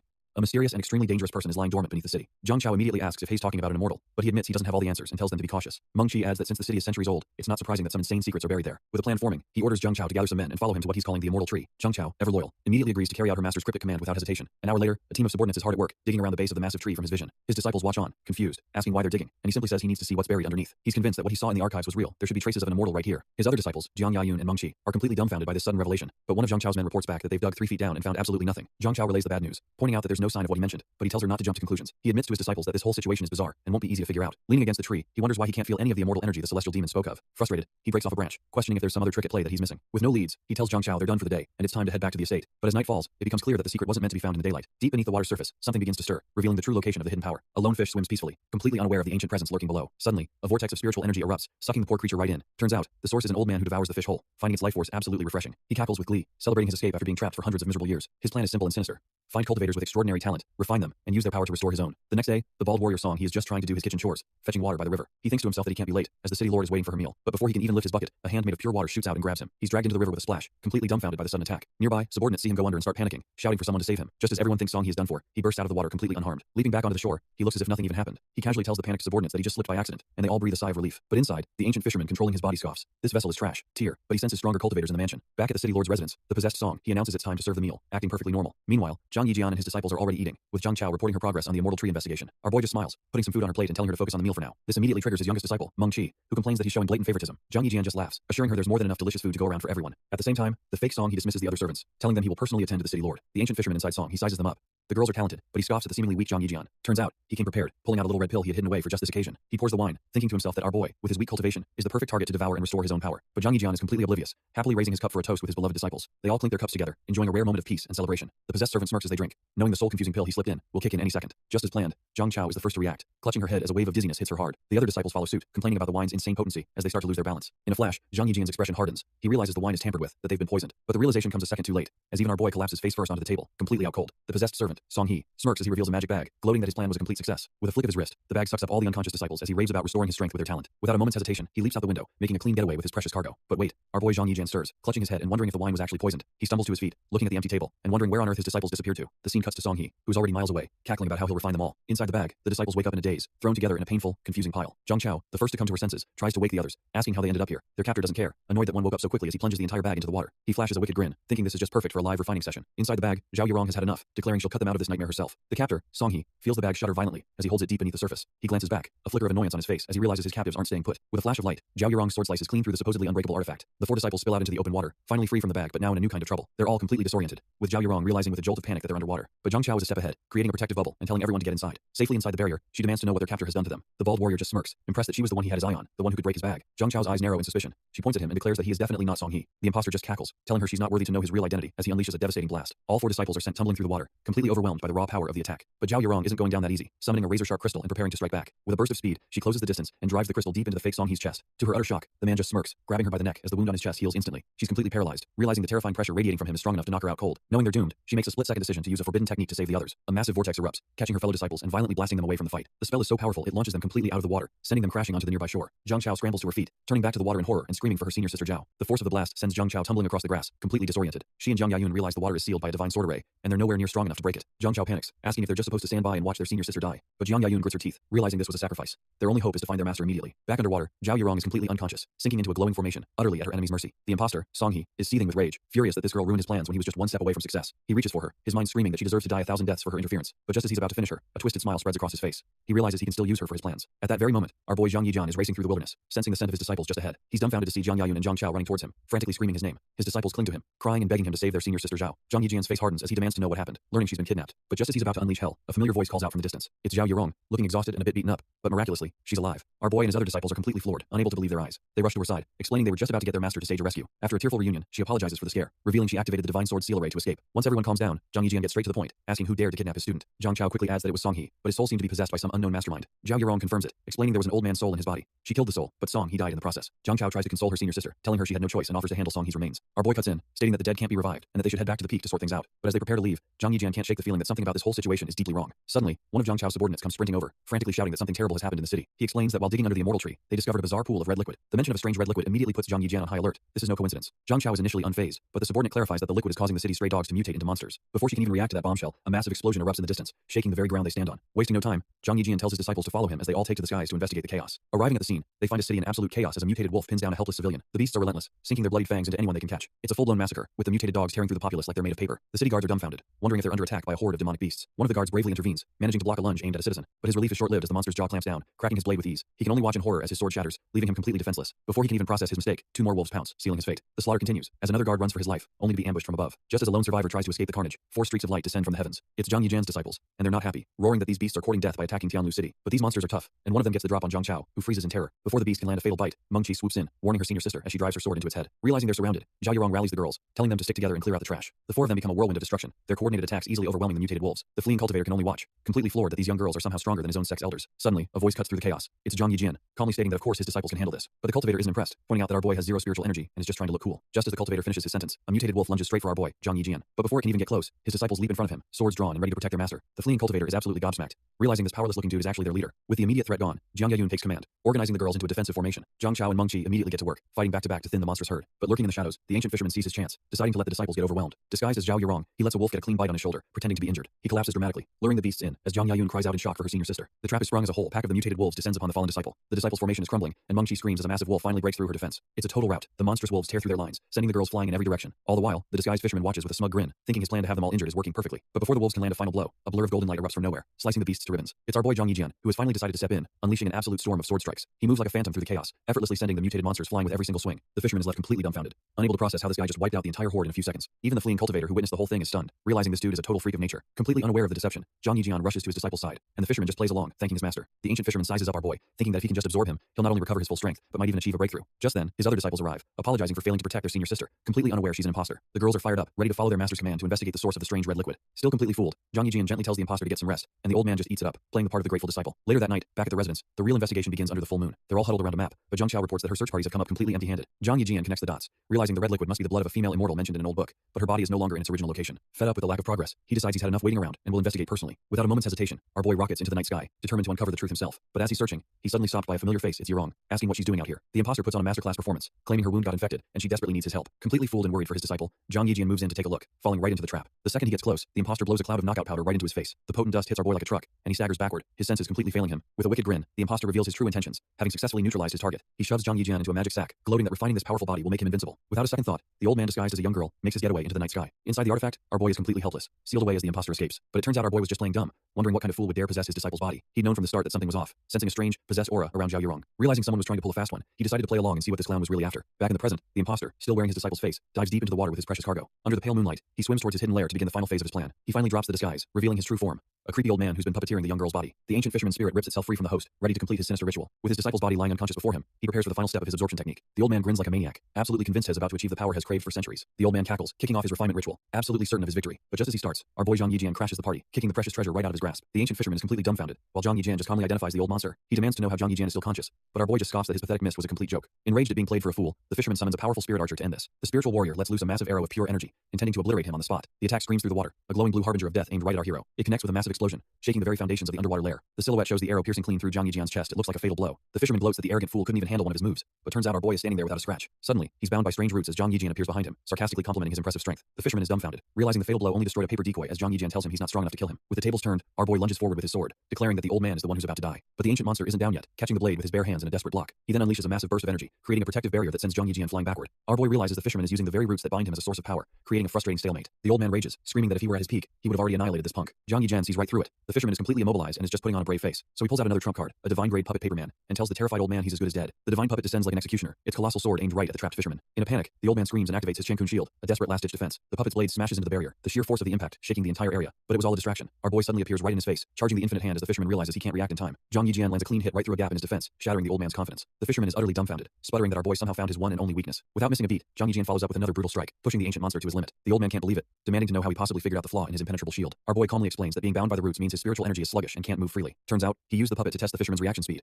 and now that he knows the timing, the shield is about to crack for good. With a final, crushing blow, our boy shatters the fisherman's barrier, mocking him for revealing his weakness so easily. The old man is seething, absolutely refusing to accept that he's been outplayed by a trash-tier junior. Zhang Yijian offers him a sliver of hope, saying he'll consider sparing him if he answers just one question. He gets right to the point, demanding to know how he shot down the immortal 500 years ago, and where that immortal is now. The fisherman is completely dumbfounded, wondering how this random kid could possibly know about his darkest secret. Losing his patience, our boy pulls a dagger and presses it to the old man's throat, telling him to start talking. But just as he agrees, the fisherman's eyes turn white. He was just buying time for a final, desperate gambit. He unleashes a powerful energy blast straight from his mouth, screaming that our boy deserves to die for his insolence. Zhang Yijian just smirks, calling the last-ditch effort a petty trick as he effortlessly blocks the attack. Grabbing him by the collar, our boy demands he stop playing games and spill the secrets of the immortal immediately. The old fisherman finally cracks, coughing that he'll talk and was just messing with him. He begins his story 500 years ago, when he was on the very cusp of a major breakthrough. But during his meditation, he accidentally witnessed a battle between two immortals tearing the sky apart. He watched, dumbfounded, as one of the divine beings was struck down in the ferocious clash. As the defeated immortal fell, he left behind a single, powerful-looking divine bow. Realizing this was the opportunity of a lifetime, the fisherman scrambled towards the crash site. He greedily snatched up the weapon, his mind reeling from the confirmation that immortals truly existed. This sent him down a path of obsession, studying ancient texts to learn their secrets. So, on the fateful day of his own tribulation, as thunder cracked across the sky, he used every ounce of his strength to draw that divine bow, aiming it right back at the heavens. He fired a single, golden arrow straight into the heart of his own tribulation, defying the heavens themselves. But his defiance came at a cost, as it seems his ritual required the sacrifice of an innocent woman to fuel his ambition. Back in the present, our boy holds a dagger to the old man's throat, demanding to know if this twisted tale is true. The cornered fisherman, with nothing left to lose, makes a desperate lunge with a hidden dagger, but Zhang Yijian saw it coming a mile away, effortlessly ending the pathetic old schemer's life. He scoffs at the corpse, realizing this man's obsession with immortality had long since turned him into a monster. As the old man's body drifts, Zhang Yijian spots a glimmer of gold on his finger. He plucks off the storage ring, knowing a centuries-old monster like him must have a hoard of treasures. But as he inspects his loot, the legendary divine bow itself materializes before him, just as a familiar voice calls out. It's Ouyang Wen, the cultivator from the inn, who has been inexplicably teleported here and is completely dumbfounded. Our boy calmly tells the bewildered Ouyang Wen that it's a long story and they need to get to the surface first. A moment later, the water bubbles violently as he pulls her along, bursting out and back into the open air. But the relief is short-lived as Zhang Yijian's face twists in alarm. Turns out the entire area is now crawling with grotesque, mutated wolf-like monsters. Ouyang Wen is freaking out, and our boy can only guess the anomaly in Tianlu City has gone completely out of control. Suddenly, she spots something even worse, pointing frantically towards a distant building. The entire mansion is engulfed in flames, a clear sign of total chaos. Realizing they're out of time, Zhang Yijian tells her to follow him as they race towards the disaster. In the city, the mutated beasts are already on a rampage, roaring amidst the destruction. Turns out, his disciples are already in the thick of it, with Zhang Yayun screaming for the city lord to run as the guards get torn apart. The city lord, Zhang Chao, desperately pulls her fellow disciples, Zhang Yayun and little Meng Qi, trying to escape the carnage. But their path is blocked by an even bigger problem, a hulking, mutated bear, roaring with fury. The beast actually speaks, taunting them for trying to run and telling them to stay and become its next meal. Zhang Chao is dumbfounded, unable to process that this trash-tier monster just spoke like a person. She realizes with dawning horror that the mutations are getting worse, even granting these beasts intelligence. Stealing her nerves, Zhang Chao shoves the others back, yelling that she'll hold it off while they escape. The bear just scoffs at her pathetic attempt at heroism, roaring that she's looking for death as it charges. She's no match for its brute strength and gets swatted away like a fly, sent tumbling through the air. Jiang Yayun and Meng Qi can only scream in terror as their junior sister crashes hard onto the pavement. Zhang Chao scrambles to her feet, realizing with horror that this demonic beast has somehow surpassed the fourth rank. The bear ignores her, drooling as it prepares to finish off the fallen disciple, claiming her as its prize. But just as its claws are about to connect, a brilliant flash of light parries the attack with a deafening crack. The monster is sent tumbling backward, howling in pure agony from the devastating counterattack. And there he is, our boy Zhang Yijian has finally arrived, his voice cold as he asks how the beast dared to touch his student. Furious that its newly sentient body is being destroyed, the bear charges forward with reckless abandon. But Zhang Yijian is a blur of motion, effortlessly landing on the monster's back, with his sword held high. The beast is completely dumbfounded by his incredible speed as he brings the blade down in a deadly arc. His sword sinks deep into its neck, and a spray of blood erupts as the beast's life begins to fade. A massive explosion of spiritual energy completely vaporizes the creature, leaving his disciples staring in utter shock. Standing over the corpse, Zhang Yijian wonders how a simple beast could have awakened its own consciousness. He investigates the monster's remains, trying to figure out the source of its bizarre transformation. The answer is revealed in a quick flashback.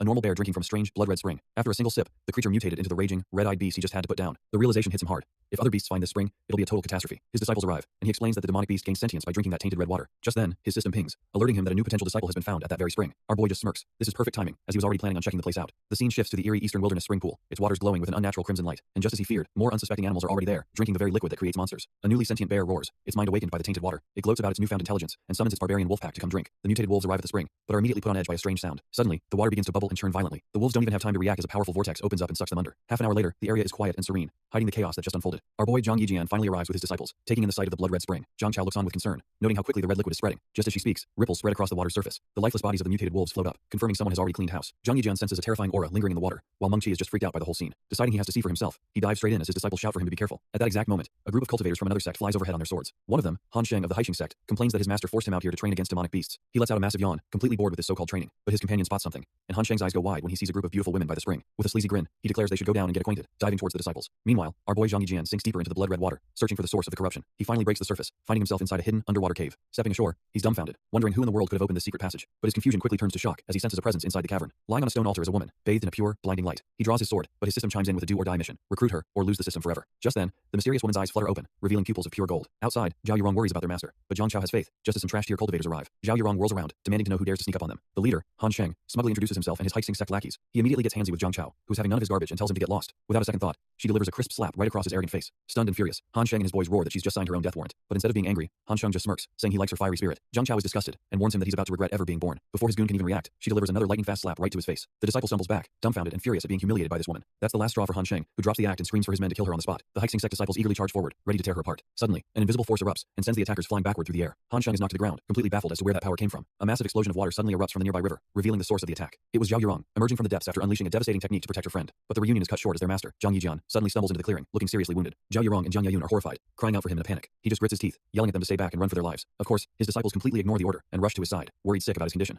Zhang Yijian pushes himself up, insisting this place is too dangerous, and they need to leave immediately. Seeing our boy looking weak gives Han Sheng a sudden burst of courage, and he gets in Zhang Chao's face, saying she won't get away with hitting him. That's the last straw for Zhang Yijian, who unleashes a fiery aura and tells this trash-tier nobody to get lost. With a single, explosive roar of power, he sends Han Sheng and his entire crew flying through the air like ragdolls. The Haixing sect disciples don't even know what hit them as they're completely overwhelmed and blasted away. Zhang Yijian tells his disciples not to waste another second on this garbage as he leads them away from the scene. Han Sheng scrambles to his feet, absolutely fuming and vowing that if he ever sees them again, it's on sight. He immediately takes his frustration out on his own men, slapping one of them for being too useless to even protect a single person. Just as he's about to go on a rampage, one of his lackeys points to something in the distance, trying to change the subject. Han Sheng's attention is drawn to a nearby lake, where strange ripples are disturbing the surface. Suddenly, a stunning blonde woman named Ji Wuxuang emerges from the water, looking like a goddess, but she's clearly in a bad mood, angrily demanding to know where her target has run off to. Han Sheng's rage instantly melts away, replaced by hard-eyed infatuation as he drools over the newcomer. He's completely smitten, declaring that this beauty is exactly his type as he stumbles towards her. Trying to play it cool, he asks the powerful woman if she'd like to be friends with him. Her response is a fiery slap right across the face that sends the poor fool flying once again. The impact sends him crashing through a tree, leaving him utterly wrecked. Seeing their leader humiliated, his sycophantic followers draw their swords, screaming that she's asking for death. Ji Wuxuang just scoffs, calling them ant-like mortals as she effortlessly summons a torrent of flame. With a single, devastating blast, she sends the entire trash-tier posse flying without even breaking a sweat. Han Sheng lies on the ground, completely defeated and terrified as she approaches him. She floats down like an avenging angel and coldly demands to know his name. Now on his hands and knees, he meekly introduces himself, and she gives him a simple choice.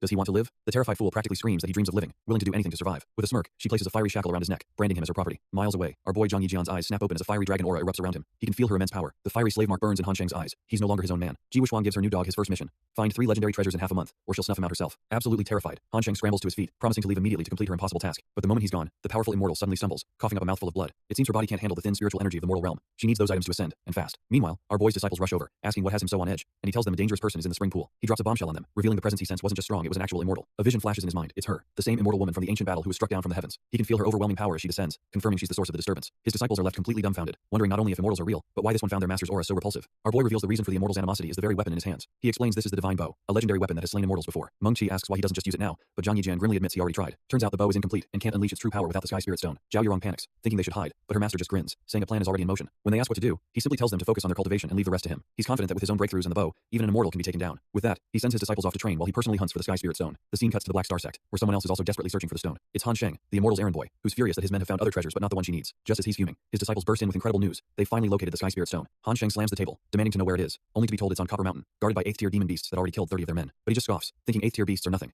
With the power granted by his immortal master, he could kill 10 of them without breaking a sweat. Filled with arrogance, he rallies his men, telling them to follow him to Copper Mountain immediately to claim their prize. Meanwhile, our boy Zhang Yijian is on his own hunt, and his senses are tingling. He can feel the aura of the Sky Spirit Stone nearby. He knows it's just ahead and wastes no time, blasting through the forest with incredible speed. He slides to a halt, dumbfounded, as he lays his eyes on a massive, glowing Sky Spirit Stone jutting out of the ground. A massive grin spreads across his face. He's actually found the key to unlocking his divine bow, but his victory is cut short when a hulking horned guardian beast appears from nowhere, raising its axe and calling him fresh prey. As if on cue, Han Sheng and his goons arrive on the scene, pointing straight at the stone, ready to start a war for it. But before they can even take a step, a sudden rustle in the trees signals an ambush. A pack of demonic beasts swarms the Heising sect disciples, who scream for their master to save them. The disciples try to form a perimeter, but their swords are useless against the raw power of these monsters. In an instant, one of the beasts snaps a disciple's neck like a twig, showing just how outclassed they are. The survivors are terrified, realizing these are tier 4 beasts and they're all about to be slaughtered. Han Sheng finally loses his patience, calling his men a bunch of useless fools for struggling. He leaps into the fight himself, his blade glowing as he effortlessly carves through the demonic flesh. With a single, fiery slash, he unleashes an explosion that incinerates the entire pack of monsters. His remaining disciples are left dumbfounded, whispering about how their young master's power has become truly unfathomable. Han Sheng just smirks, thinking that with the power of his immortal servant, these trash tier beasts were never a threat to begin with. Just as Han Sheng is basking in his glory, a strange noise from deeper in the woods catches his attention. His face twists in fury as he realizes someone beat him to the real prize, and he bolts towards the sound. He arrives to find our boy, Zhang Yijian, standing over the corpse of the guardian beast, calling the fight a waste of his time. Without a word, Han Sheng launches a volley of glowing sword projectiles straight at this new intruder. The blades scream through the air, homing in on Zhang Yijian, who seems completely unfazed. But the attack is effortlessly deflected, and Han Sheng growls, accusing him of trying to steal his Sky Spirit Stone. His two lackeys catch up, and Han Sheng smirks, seeing it's just some lone brat who got lucky. Zhang Yijian just scoffs, telling the fool that he saw the stone first, so it belongs to him. With a flick of his wrist, he summons his own blades, coolly asking if Han Sheng really wants to try and steal what's his. Han Sheng is dumbfounded that his attack was useless, begrudgingly admitting this kid has some real skill. Done with talking, Han Sheng lunges for the stone, vowing to take it first and kill our boy later. But Zhang Yijian just smirks, calmly stating that his things aren't so easy to steal. Suddenly, a massive flaming hand materializes in the sky, dwarfing the arrogant disciple. The hand crashes down in a fiery explosion, sending Han Sheng flying across the clearing. He lands on his feet, sword drawn, finally realizing this kid is anything but ordinary. With a crazed grin, he decides he'll just have to kill Zhang Yijian before taking the prize. But as he powers up,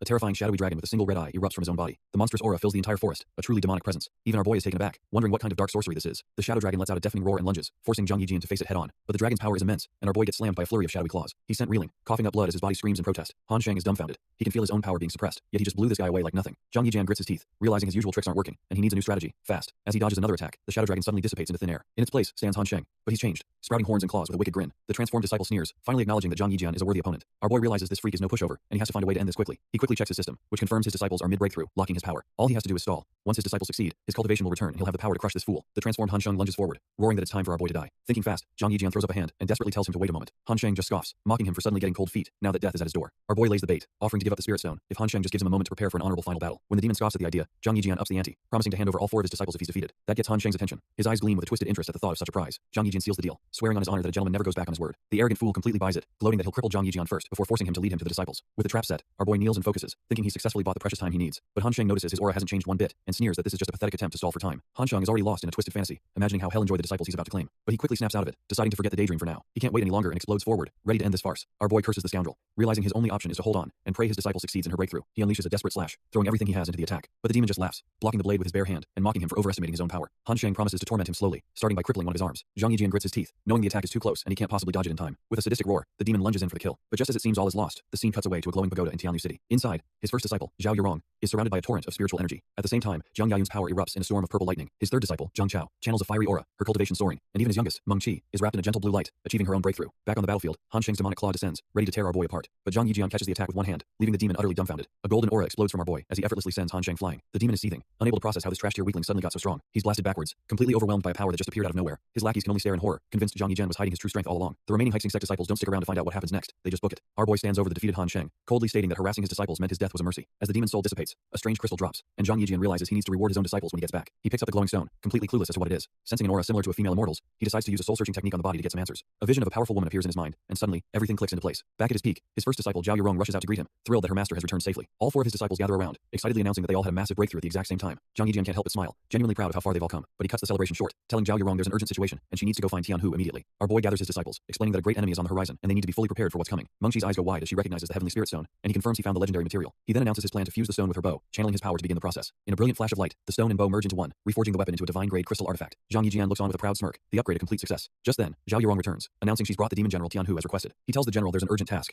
and Tianhu immediately pledges his undying loyalty, ready for any order. Zhang Yijian explains the mission is extremely dangerous, and hands over a magical treasure to aid him. Tianhu examines the golden mask for a moment before placing it on his face, causing it to erupt with a blinding light. The light transforms him, creating the perfect disguise of a radiant female immortal for his undercover mission. Tianhu, now perfectly disguised as the cultivator Han Sheng, looks on with grim determination. His disciples are dumbfounded, recognizing the aura of the man their master just defeated. To sell the illusion, Zhang Yijian infuses the disguised Tianhu with a trace of the female immortal's aura. Our boy then lays out the mission, a reenactment of a legendary assassination, using the heavenly spirit stone as bait. Tianhu is completely lost, having no idea about the historical figures Zhang Yijian is referencing. Zhang Yijian explains that the real Han Sheng tried to stop him from getting the stone, backed by that same mysterious immortal. With the original now pushing up daisies, he orders Tianhu to infiltrate her group and wait for the perfect moment to strike. Tianhu panics, realizing that against a true immortal, his own power is trashed here, and he'd be lucky to even scratch her. But Zhang Yijian just grins, promising he'll be right there providing backup when the time comes. The scene then cuts to a hidden, grotto-like sanctuary, no doubt the lair of their mysterious target. Deep within her sanctuary, the immortal Ji Wuxiang meditates, trying to recover her strength. But suddenly, her body gives out, and she coughs up a mouthful of blood, her eyes wide with frustration. She realizes it's useless. The mortal realm's spiritual energy is just too thin for an immortal like her to heal. Her only hope is an ascension array, but it's missing the final, crucial piece, the heavenly spirit stone. Just then, the sound of footsteps echoes from the cave entrance, breaking her concentration. She whips around, on high alert, demanding to know who dares enter her private grotto. A figure emerges from the shadows. It's the disguised demon general, Tianhu, playing his role perfectly. Without any pleasantries, she immediately asks if he brought the heavenly spirit stone. He kneels and presents the glowing crystal, the very bait our boy Zhang Yijian prepared for this trap. Ji Wuxiang eyes him with a cold, calculating gaze, seemingly accepting his story for now. She smirks, thinking this mortal is just another fool she can manipulate for her grand plan. With an air of superiority, she commands him to hand over the stone that will secure her freedom. As her fingers get closer, she can almost taste victory, completely unaware of the trap. Suddenly, the spirit stone detonates in a massive explosion of energy, catching her completely off guard. With the immortal stunned, Tianhu springs into action,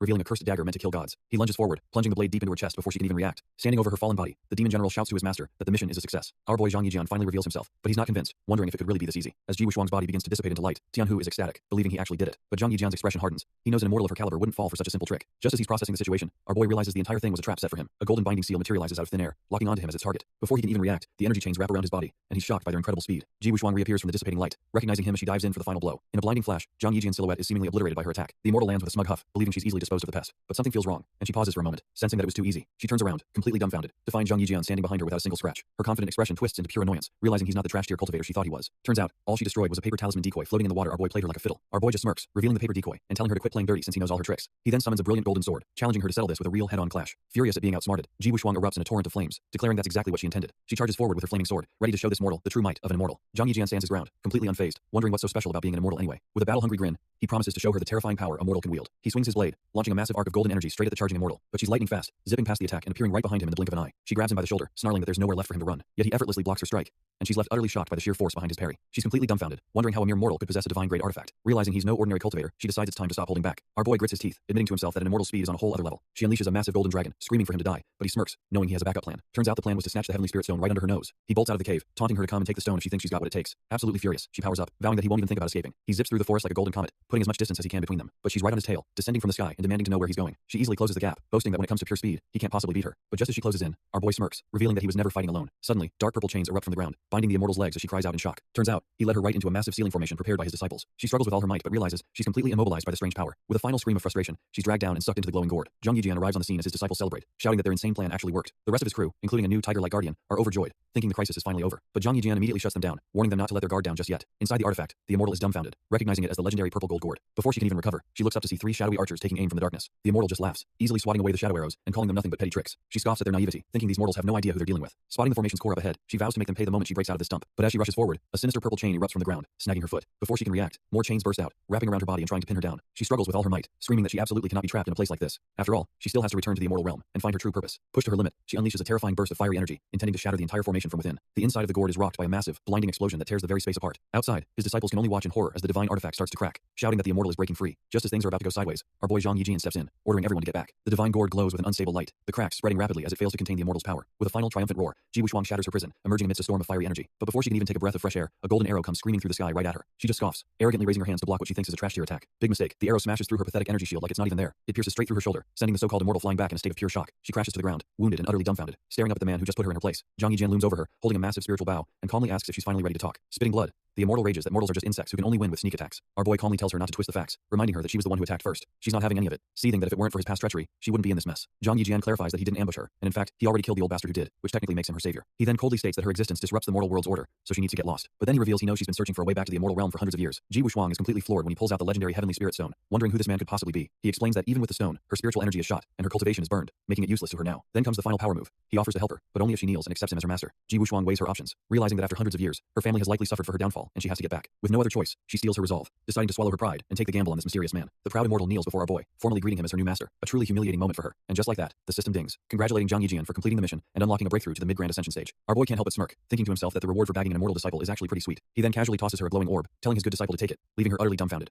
It's a divine-grade pill. Without hesitation, she consumes it and is immediately engulfed in a wave of healing energy, realizing its effects are the real deal. Her mind reels as she recalls that even in the immortal realm, divine pills are treasures only the most prestigious families possess. Zhang Yijian then bestows another gift upon his new disciple, a treasure chest symbolizing the rewards she'll now receive under his wing. Popping open the chest, our boy tells his new disciple that the entire thing is for her. Ji Wushuang is completely floored. She can't believe her eyes, thinking it's an entire chest of priceless divine-grade pills. With his new immortal disciple healed up, Zhang Yijian gathers the rest of his crew, announcing it's time to discuss the immortal realm. Ji Wushuang, now fully committed, scrambles to her feet, calling out for her new master to wait up. Meanwhile, we cut to a desolate corner of the immortal realm, the deepest level of the infamous heaven, penetrating prison. A lone, cloaked figure sits in the vast emptiness. A warden overseeing this cosmic jail. A guard approaches, presenting a small cup to the warden, who asks what it is. The guard reports that Ji Zhengsun and his wife, likely Ji Wushuang's parents, are slacking on their duties again. The warden seems uninterested in their antics, instead asking if there's been any news on their daughter, Ji Wushuang. The guard reports they have no leads, figuring Ji Wushuang is probably already dead in the lower realm. But the warden is having none of it, demanding proof. Even her corpse must be brought back to atone for her sins. With that, he decides it's time to pay her father a visit, telling the guard they're going to give him a little wake-up call. The scene shifts to a grim, moonlit prison cell, deep within the celestial jail. Inside, we find a shackled and broken man, Ji Zhengsun, who turns out to be Ji Wushuang's father. The warden kicks open the door, smugly asking if Ji Zhengsun remembers how much time he has left on his sentence. Absolutely terrified, her father scrambles to his feet, promising he'll resume his punishment immediately. The warden just scoffs and slams him to the ground with an energy whip, yelling that he'll answer his question first. Writhing on the floor in agony, Ji Zhengsun can barely choke out the words to report on his sentence. Broken, Ji Zhengsun admits he still has a staggering 1,999 years left to serve. The warden just smirks, satisfied that the prisoner knows his place. But the cruelty doesn't stop there, as he casually mentions He is going to check on Ji Zhengsun's wife next. Hearing this, Ji Zhengsun's face contorts with helpless rage, his hands gripping the wooden bars. Meanwhile, back in the mortal realm, a desperate plan is finally in motion. In Heavenflow City, Zhang Yijian's disciples have formed the Ascension Array for Ji Wushuang. The immortal pours every last ounce of her being into the ritual, her one shot at returning home. Her new sisters-in-arms watch on, convinced that their master's plan has actually worked. But just as hope peaks, the formation crackles and shatters, and Ji Wushuang realizes it's all falling apart. But just as she's about to give up, our boy Zhang Yijian appears, telling her not to do anything reckless. He places his hands over hers, pouring his own immense power into the failing array, and she thanks him, stunned. With his boost, the formation erupts into a massive pillar of light, tearing open the immortal gate. The gate starts pulling Zhang Yijian in, and he just casually tells a dumbfounded Ji Wushuang to get a move on. He even flashes a cocky smile, asking if she has a problem with him tagging along for the ride. She desperately explains that the immortal realm's spiritual pressure will absolutely crush a mortal like him. For the first time, our boy looks genuinely surprised, realizing he might have made a slight miscalculation. It's too late though, as the portal suction becomes overwhelming, pulling him into the sky against his will. His other disciples arrive just in time to watch in horror, screaming for their master as he vanishes into the light.